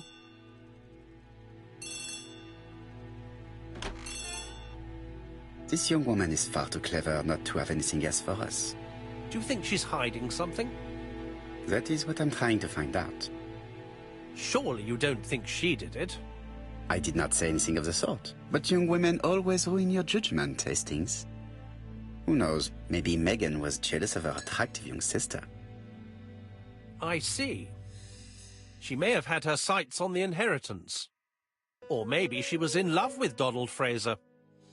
We have to study all scenarios, even the most unlikely. But I doubt that Mr. and Mrs. Barnard are rich enough to justify murder. While I try and get Miss Barnard to talk, I would like you to try and find Donald Fraser. It should be easy to find the estate agents where he works. Bring him to the Ginger Cat. I would like to talk with him before the Chief Inspector finds him.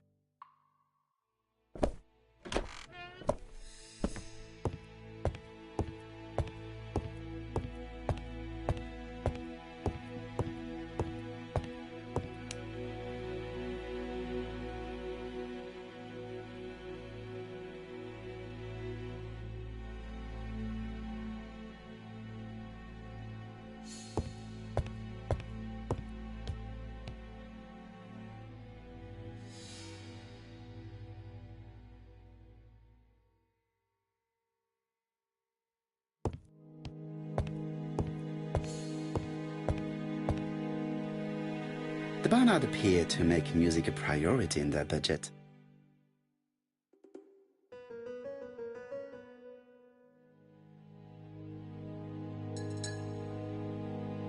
They're all Miss Modest, but the Barnards are definitely music lovers.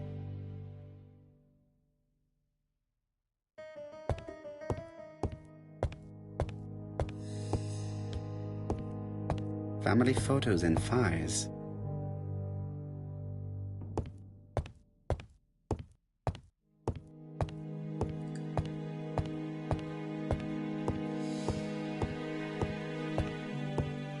This graph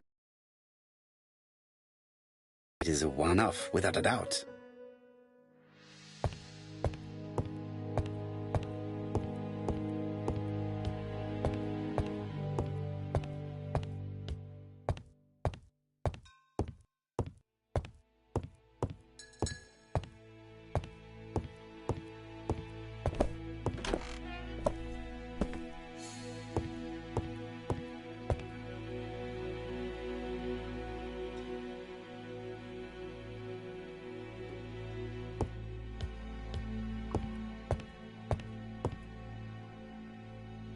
It looks like Betty was also a music lover, the same as her family.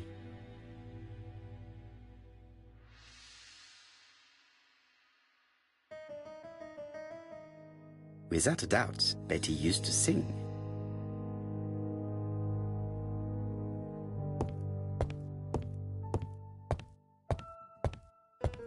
A record sleeve with an handwritten title. Betty must have recorded the demo. I'd be interested to hear it.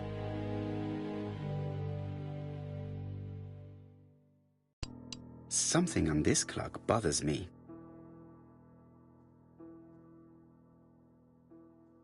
Strange. A sheet of paper is blocked in the clock.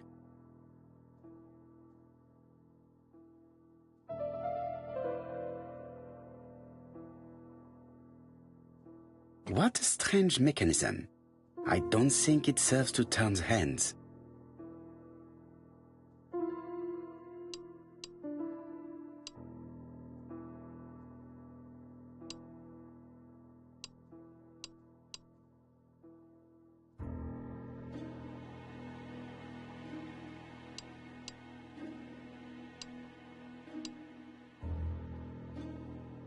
The cogs are blocked by these wooden panels.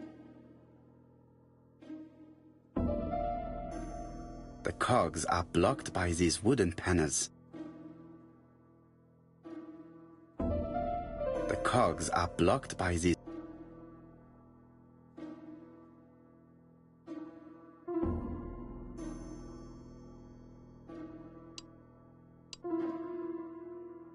cogs are blocked by... The cogs are blocked by the... The cogs are blocked by...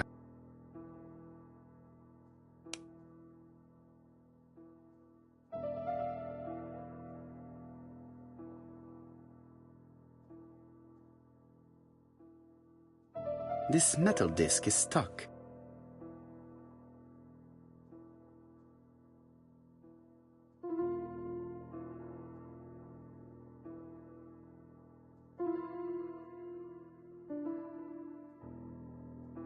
There, that's better.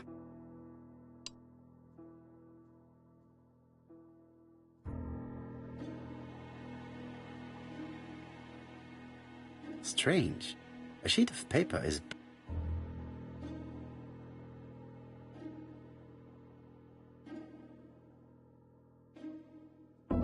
This decoration appears to be firmly fastened.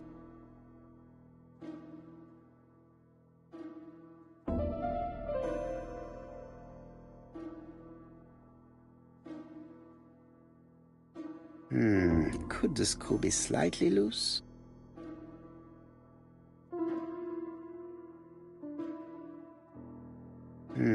Could the screw...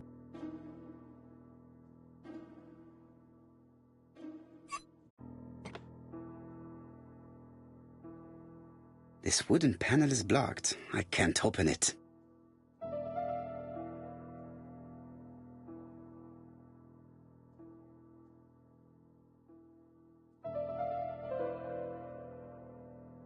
This decoration appears...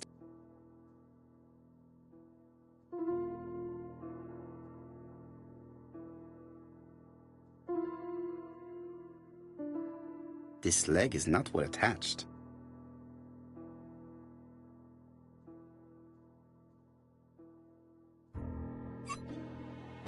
Good. It should be possible to open the wooden panel. Look, a key. This could be useful.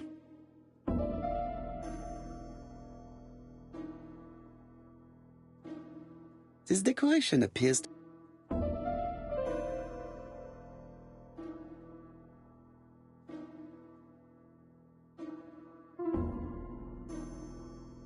This metal disc is stuck.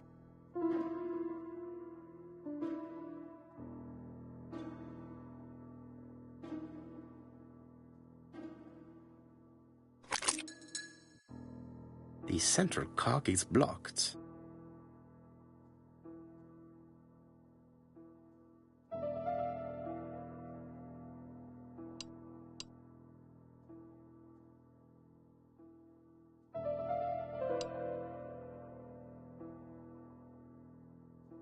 The cogs are blocked.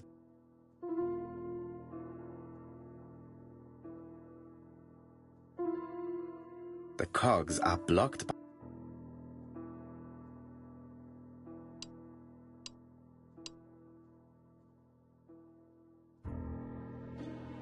The cogs are blocked. The central cog is blocked.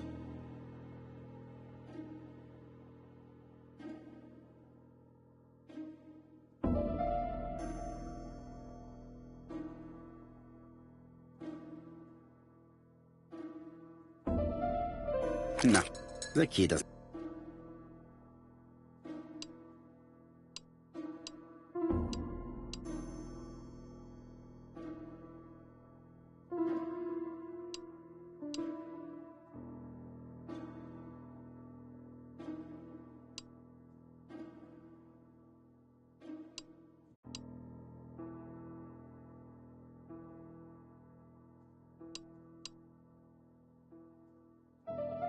The cogs are blocked by these.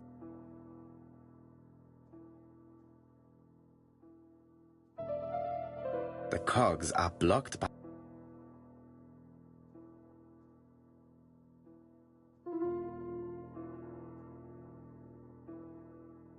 The cogs are blocked by. The cogs are blocked. The central cog is blocked.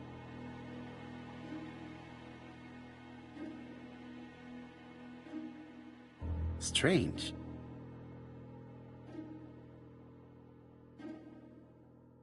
This decoration appears to be...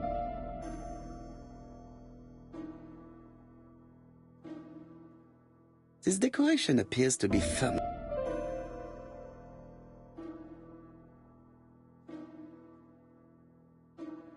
This wooden panel is... This wooden panel is blocked. This decoration appears...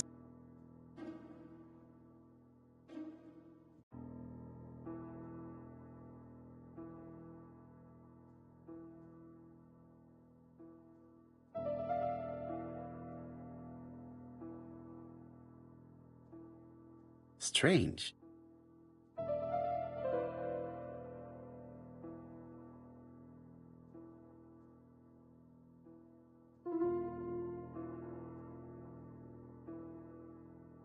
This code probably has something to do with the mechanism above the clock.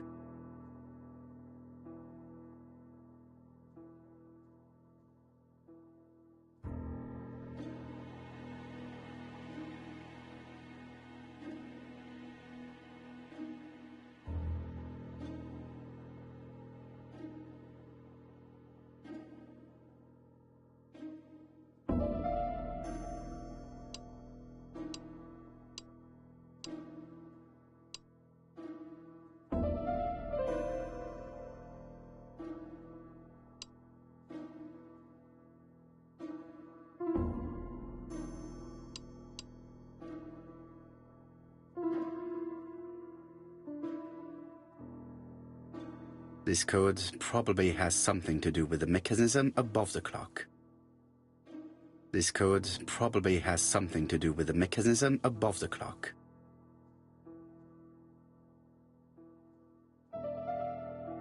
This code probably has something to do with the mechanism above the clock.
The central cog is blocked.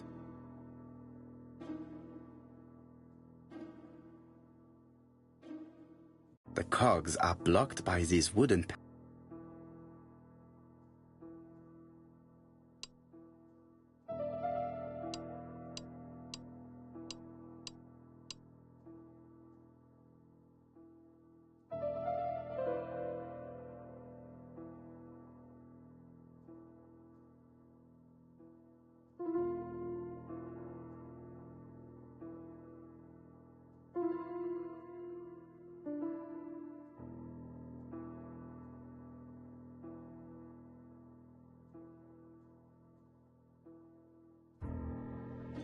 This decoration appears to be firmly...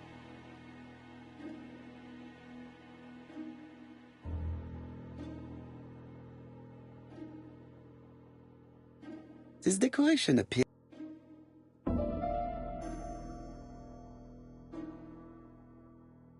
This decoration appears to be firmly...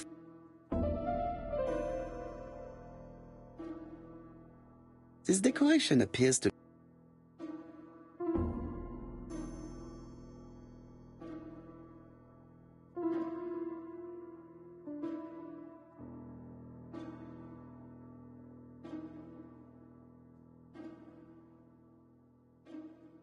The cogs are blocked by these wooden panels.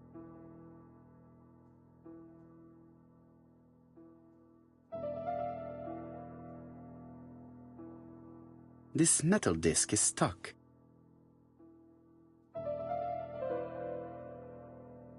This code probably has something to do with the mechanism above the clock.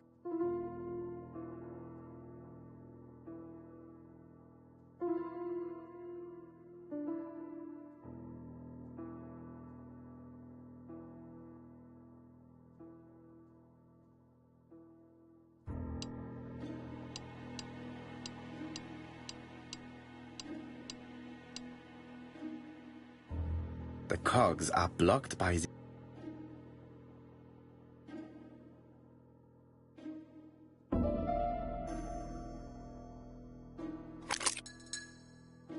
the central cog is blocked.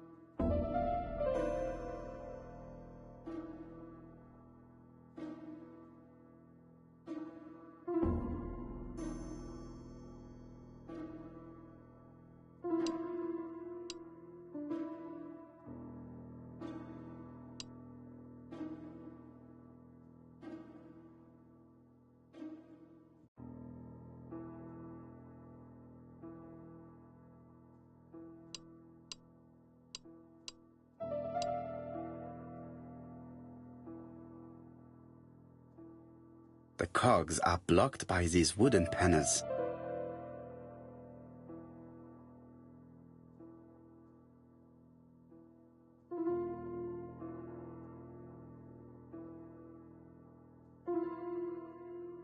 This code probably has something to do with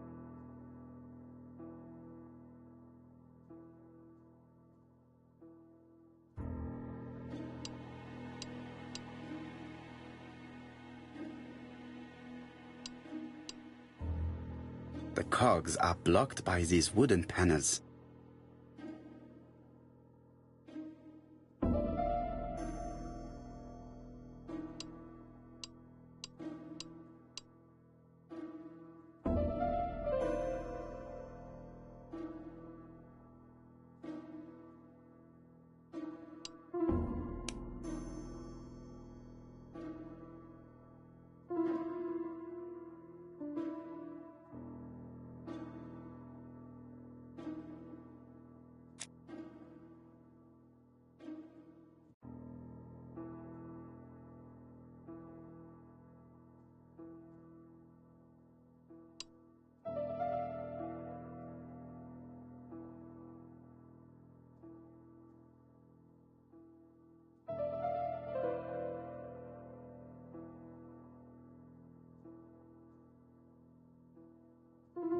The cogs are blocked by these wooden panels.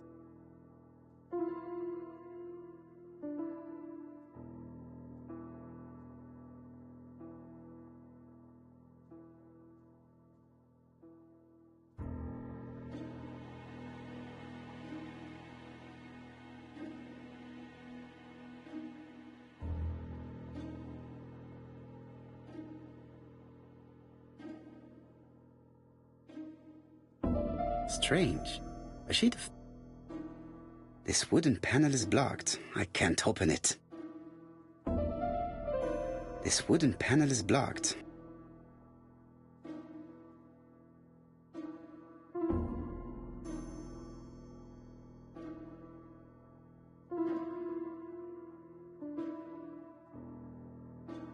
This decoration appears...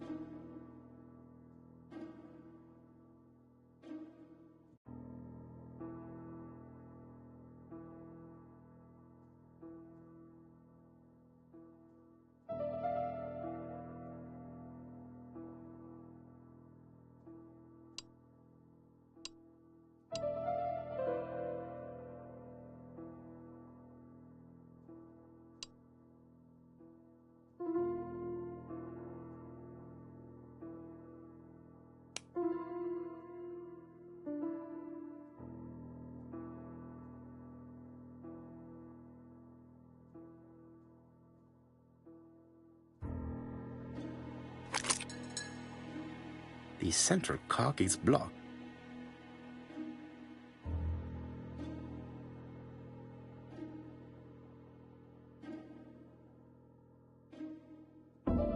The cogs are blocked.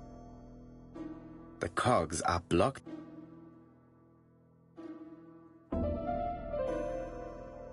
The cogs are blocked.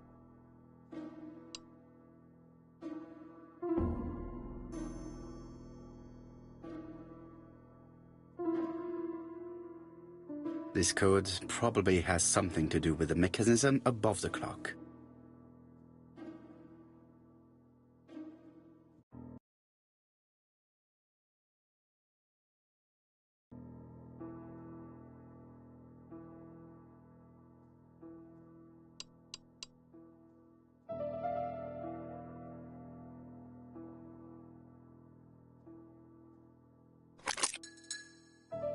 The central cog is blocked.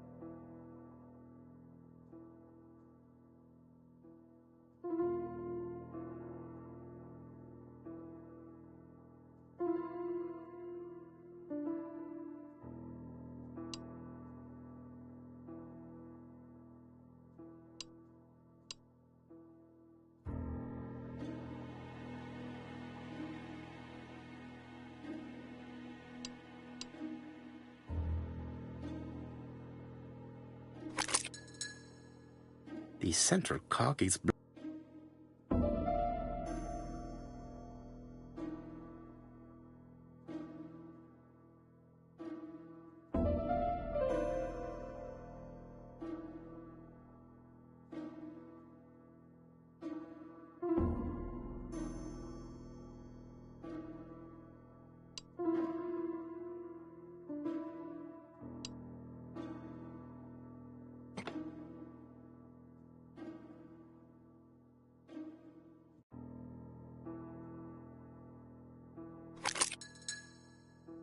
The central cog is blocked.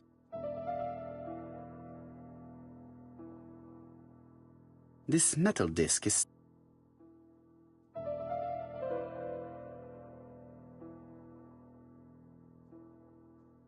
strange.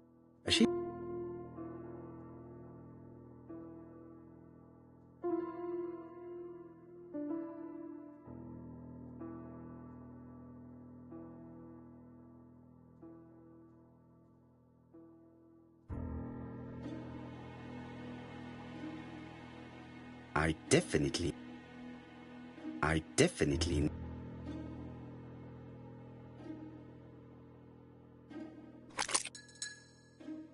The central cog is blocked. I definitely need.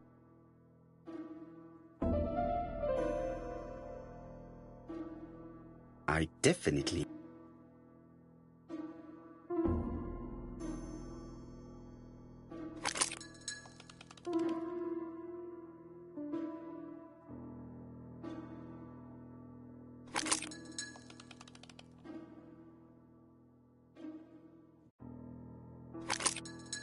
Ah, something clicked on the front of the clock.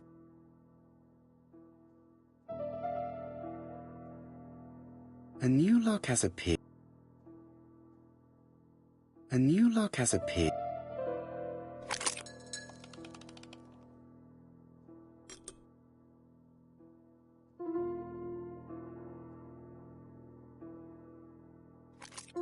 This could be useful. Betty, I enjoyed a wonderful evening in your company, and I hope that we will see each other again very soon. D. My dearest Betty, I know that your art is already spoken for, but you are the most beautiful dancer I have ever had the pleasure of meeting, and I am impatient to see you again. Adrian.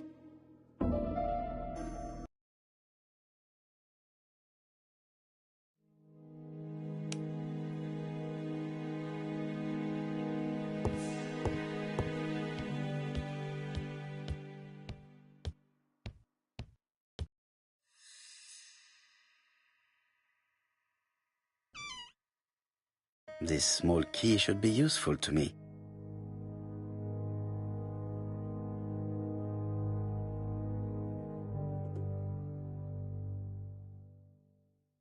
Medicine to prevent voice loss.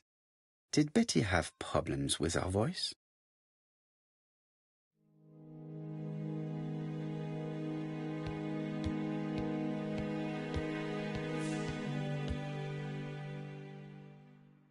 It looks like Betty has a very busy life.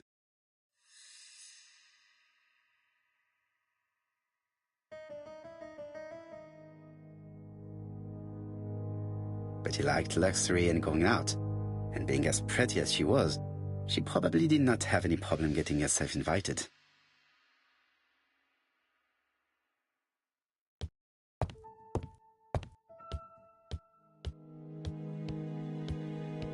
Looking at all the clothes she took out, Betty must have had a problem deciding what to wear. Maybe she had a date?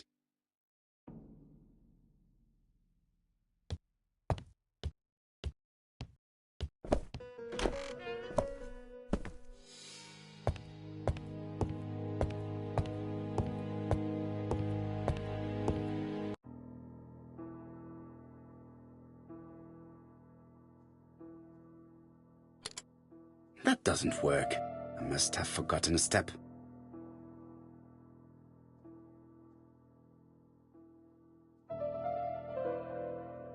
Let us see. What is this cupboard hiding?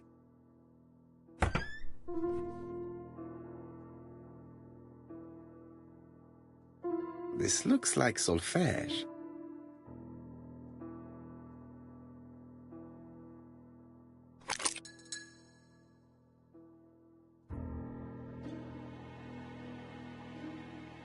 That doesn't work.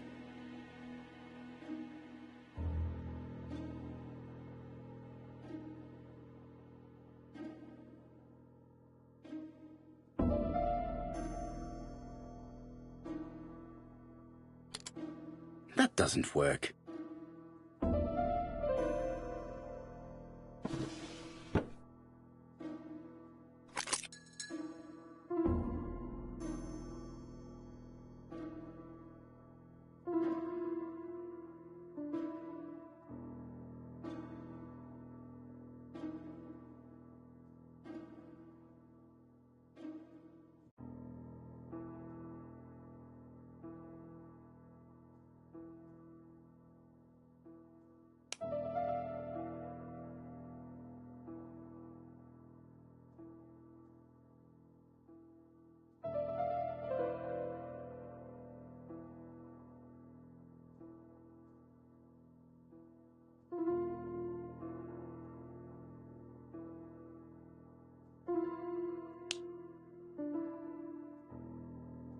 There is bound to be a clue somewhere.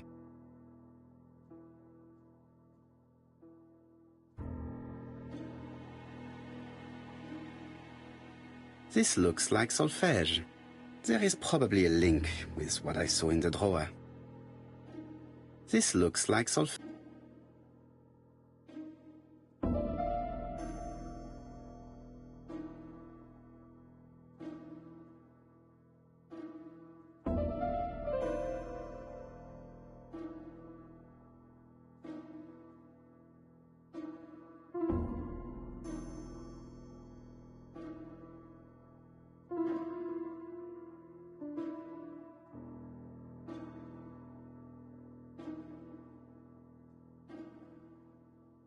There is bound to be a clue somewhere.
There is bound to be a clue somewhere.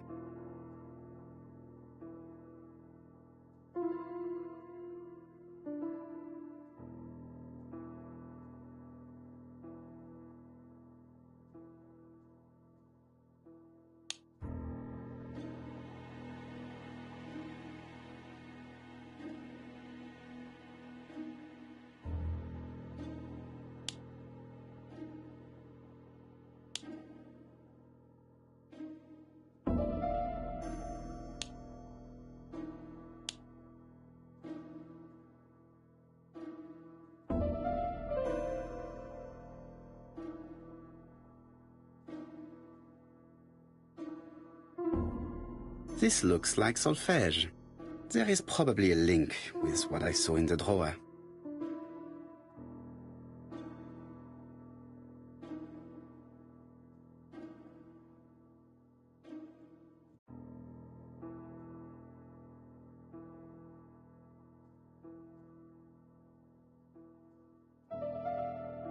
There is bound to be a clue somewhere.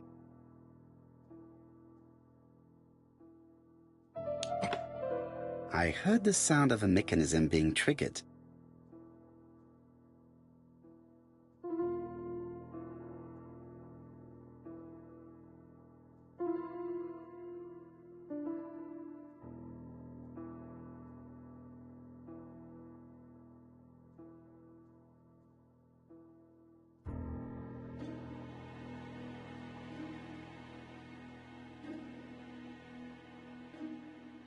That doesn't work.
I just have to put the record on the gramophone and start it.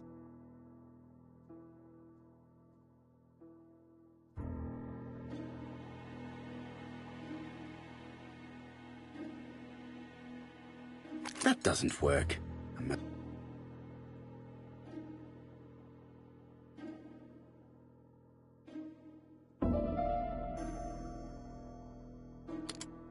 That doesn't work.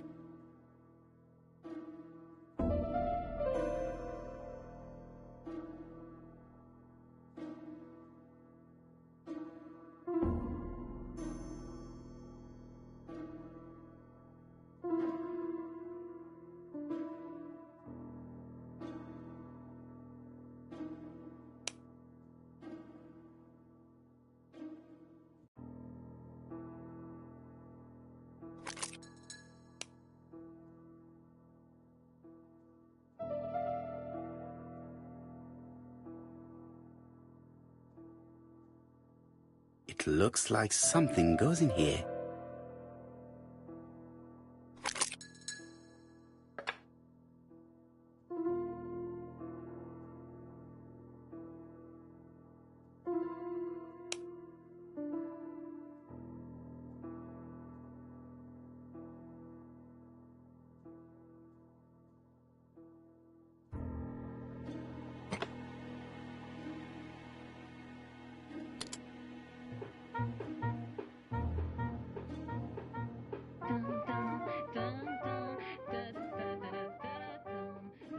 Oh, Donald! We're in the middle of recording. Sorry, Betty, but it's not wise. The doctor said you should rest your voice. You're such a killjoy sometimes.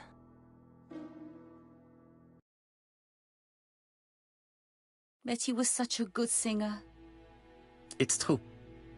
Did she have any problem with her throat? Yes, she had to be careful with her voice. Of course, she didn't follow the doctor's advice. If Don didn't insist, she... Well, it's too late for all that now.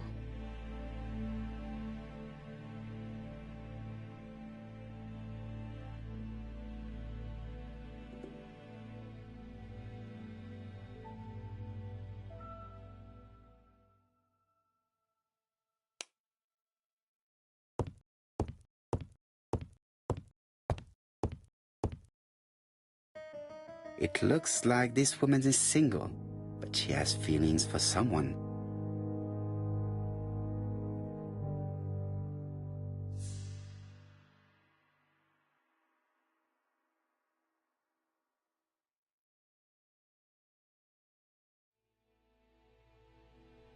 She is looking so intensely at this photo. But is it really her sister that she's studying in this manner?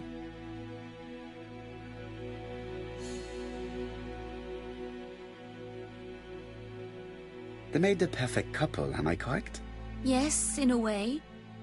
She was pretty and he... Well? He's a bright man, with a promising career ahead of him. He would have made Betty a good husband. He was always attentive and generous. Oh, a true gentleman. I hear a note of envy in your voice. You must have heard wrong.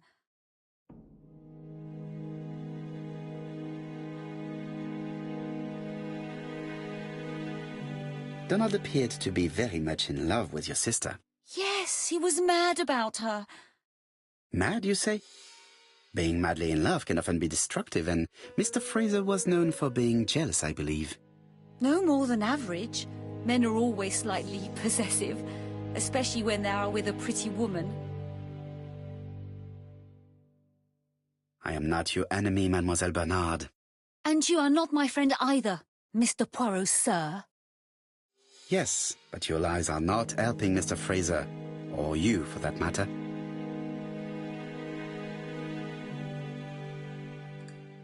This case is much more complex than you think. It would appear that your sister's murder is the second in a series that we have to stop as quickly as possible. The first was in Andover, and the same as your sister, the murderer sent me a letter informing me that a crime would be committed in that town. Now can I count on your honesty? Yes, you have my confidence, Mr. Poirot. Don is a quiet and sensitive young man, slightly reserved too, and as is often the case with reserved people, when he flew into a temper, he completely lost control. He could be so violent. Betty was frightened. And when was this? The first time was about a year ago. But they rowed more recently. Donald found out that Betty had lied to him. She said she was going out with a girlfriend, but she went out for dinner with a married man. It was an awful scene. She told him that until they were married, she was free to go with whoever she pleased. Donald turned quite pale and started shaking and kept saying one day... Well? He'd commit murder.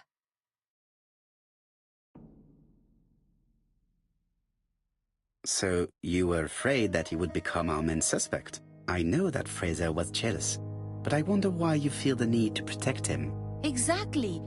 Had you not told me about the case, I would never have dared to tell you about this little matter. Don loved Betty with all his heart. I can't imagine for one instant that he would hurt her. Very good, Mademoiselle Bernard.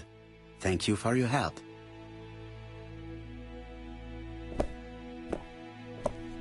Fraser is at the Ginger Cat. The police haven't spoken to him, but they want to. Très bien, Hastings. Let's see him now. Au revoir, mademoiselle. My deepest condolences to your parents. Of course, Mr. Poirot. And don't be too hard on Don. He's more fragile than he looks.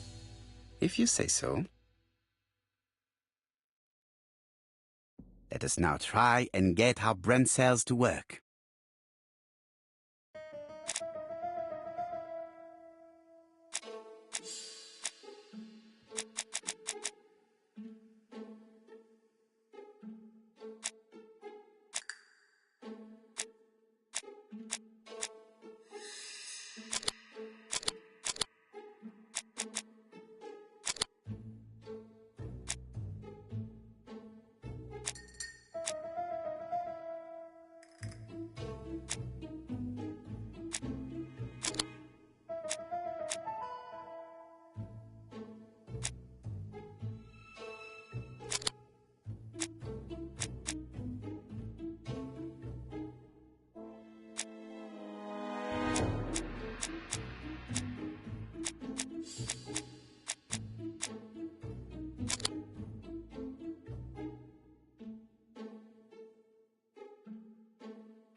Let us now try and get our brain cells to work.